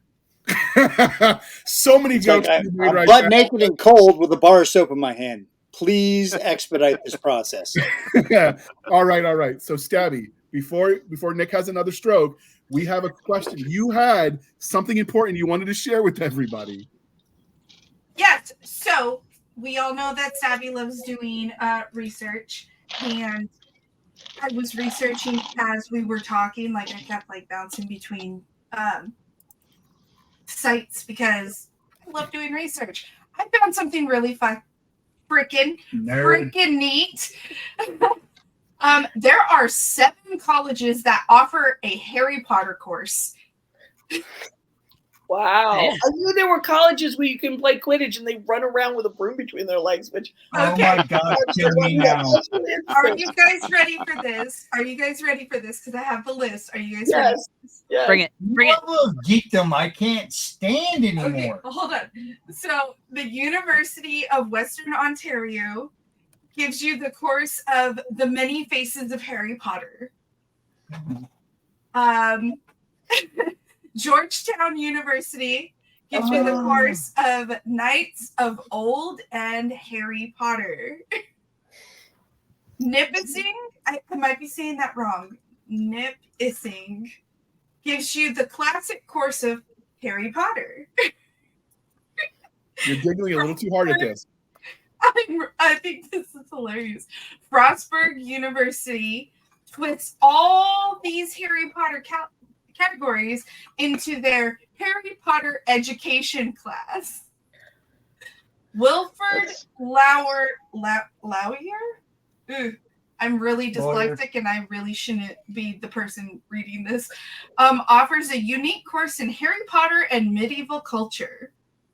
Okay. We're bringing bullying The University of Waterloo offers their course called Popular Potter. And last but not least, the University of Texas offers fandom rhetoric by the course called, where did it go? I just lost it. Oh my God. It's called The Rhetoric of Potter. Oh my God, I blame Austin so hard. No, I must say the one that was medieval history, that might be using Potter to lure kids into learning history, which I think would be, Yeah, you meet kids where they are. I'm cool with that. Yeah. And we can't really judge the Potterites because, yes, on the one hand, when they talk like, lady, dude, please read more books. There's more than just Potter out there. However, they have recently and failed a few times tried to make Jedi an official religion in England. I know people that put it on their dog tags because why not? But I have a set of dog tags that by say the DOD. Sith. Some years ago, I knew a little girl named Jedi. Nice. And she was, fandom daughter. All right, what were you saying, David? Say that Jedi is an officially recognized religion by the United States military. It is, but also the religion of the dude. So, the bar is really low. Yeah. Nick actually has a set of dog tags from when he was in that says his religion is Sith. Sith Lord. Like what? Nice. I told him it was a subsect of Catholicism. But my husband's a Catholic. God is dead. That's with Catholics. We think God's dead, and we're all just kind of here doing shit. All right, so this is the part of the interview, dear listener, dear viewer, because we will keep going. I promise you we will have more episodes on magical things and fantasy. We're definitely going to invite all of these guests back again. They're our favorite people, but this is the part where I remind you, dear listener, dear viewer, please be kind and speak your mind on the reviewing platforms. Your reviews help the right readers find the right books, and legend has it, if you give them 2,000 reviews, maybe the owl will finally show up for them. I'm not promising I'm just saying it could happen. 2,000 reviews is an owl. 2,000 reviews. I just want the unicorn because I would like to know what a unicorn steak tastes like. I'm just saying. I will tell you guys. Chicken. Skittles. They taste like Skittles. That's right. Taste the rainbow, man. I'll tell you guys about my owl encounter off air. So let me tell you this before we go, because you mentioned Skittles, and I have to. There is a scientific study that all of the Skittles actually taste the same. So I got a fan of the show, Mormon Maggie, we call her. 3 guesses how she got that name. She is awesome. I call a heretic. She has to be burned on the pyre. No. She did the science and she homeschools, so she was telling me I could do it with my kid. If you cannot see the color of the Skittles and you cannot smell them, they all taste the same. The only quote flavor is the scent. Otherwise, they're all the same candy. Witchcraft! That's interesting. Yeah. Sorcery. You should do the experiment and report back to me if you do not believe me, people. It is science. Here's something crazy, and it's like all over TikTok right now. They are offering you a water bottle that comes with scent cartridges that smell like coffee, apple, pears, mango. And I'm not on board with that. And people believe that they're drinking like mango water or watermelon water or coffee because they can smell it. I believe it. It's still sensible. Very interesting. So this is the part where we quote the doctor in Jurassic Park. We spent so much time focusing on whether we could. We didn't think about whether we should. And on that note, I will remind you where you can find us, dear listener. We already ran Nick away with the heresy to coffee, and I don't know if he'll ever come back. We might need to send a search party. Check back with us next week and see if Nick is back. But with that being said, you can find us on our link tree, linktr.ee, linktree/Blasters and Blades podcast. Again, linktree/Blasters and Blades podcast, where we link to all the things, the BitChutes, the Rumbles, the Twitters, the YouTube, the email for professional business inquiries only. We have the Blasters and Blades Facebook group and Facebook page. It does look like we were locked out of the page for management purposes. We might have to make another one and transfer over. If we do, we'll update our link tree, and you can follow along at home, dear listener, dear viewer. But last but not least, we link to Madam Stabby Stab's Instagram, Twitter, and email, where you can send all the hate mail. She will make you cry in response, though, so you have been warned. And you can follow us on our website at anchor.fm/blasters-blades. Again, anchor.fm/blasters-blades, where for as little as 99 cents a month, you can support the show and help keep the lights on. Or you can support the show more directly at buymeacoffee.com/author J.R. Handley. Again, buymeacoffee.com/author J.R. Handley. Be sure to put in the comment section for the podcast, and I promise I will keep my co-hosts duly caffeinated. They will drink until their eyeballs turn brown. Or I have a stroke. Or he has a stroke. Yeah, lay off the coffee, more for Stabby. Speaking of coffee, what are you enjoying from the coffee brand coffee today? Because if you use our link and our code, Podcast Grunt, you get 10% off. I'm actually enjoying their hot chocolate, and I don't normally like hot chocolate. The blueberry is awesome. So this morning was parts Roaster's Choice. I did half a scoop of Roaster's Choice and half a scoop of blueberry. You have the blueberry scent. You have the blueberry taste palette in there, but it's not overpowering. If you will. And then you have the Roaster's Choice, which if you choose the Roaster's Choice, it's whatever they decide to send you. I believe, and I say once again, I'm dyslexic, so when I try to say this, I'm probably going to say it completely wrong. Arabic blend. Yeah, that's right. Arabic. That's right. It was their Arabic blend, and then I mixed it with the blueberry, and it was so good. You could smell it through the house. It was like when you first light a candle. Like the first time you light a candle and you really get that smell in the air. That's what it smelled like. So you're telling me the blueberries taste like blueberries and the schnozberries tasted like schnozberries. Oh, the schnozberries definitely taste like schnozberries. And then I put French vanilla creamer in it, and it tastes like a cobbler. I am not going to lie. French vanilla creamer is my weakness. I will walk extra steps just to have it. The only thing worse for me is when Stabby and I go all basic white girl on the pumpkin spice latte. Not going to lie, no shame. I'll wear the Uggs. I don't care. You make jokes. It is delicious. Han Solo outfit, you basic Just to throw this out there, JR, you might still have time, but I got a sample the last time I went into Starbucks, and we all know I'm a sucker for their cups. They're just so pretty. But I went in there. I was like, I just need to get one last peppermint mocha before they take it off of the thing, and they gave me a pecan praline latte. Oh my God. My favorite is the one they took off the menu because the American Heart Association made them, and it was Probably why I had a stroke. Yeah, it was a maple syrup latte. It tasted like liquid Oh my pancakes gosh, with that maple sounds syrup. good. It was so delicious. So my favorite of all the Starbucks drinks they never had in America. It was you know how they have the caramel macchiato? Yeah. It was a mandarin orange flavored one that they did in China for Chinese New Year. Interesting. Like, we're making drinks in other countries that we don't get at home. But oh my gosh, was it good? That sounds delicious because I'm a sucker for those, and it's funny because Terry's in here with us. I'm a sucker for the Terry's or chocolate oranges. Yes, it was kind of like that. Oh, it was so good. Oh my God, I would drink that. You would not be We're able to get me American. out You of go to Starbucks. Tony Hortons for that shit.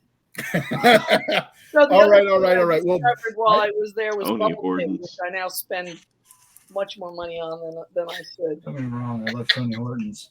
I'm a sucker for a good Tom coffee. Hortons. It is Tom Was it Hortons. You gotta remember.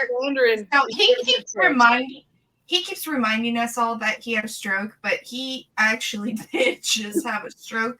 So his noggin is playing with us a little bit. It's okay. We like him either way. But this is the part where I tell you we are at the 2-hour mark now, over, and I promised you 30 minutes ago we were going to end the show. So I'm going to say thank you for spending some of your precious time with us. For my crazy co-host, I am J.R. Handley, and this was the Blasters and Blades podcast. We'll be back next week at the same time where we'll indulge our love of nerd culture, cheesy jokes, and all things that go boom. Thank you, David, for coming on the show. Thank you, Chloe, for coming on the show.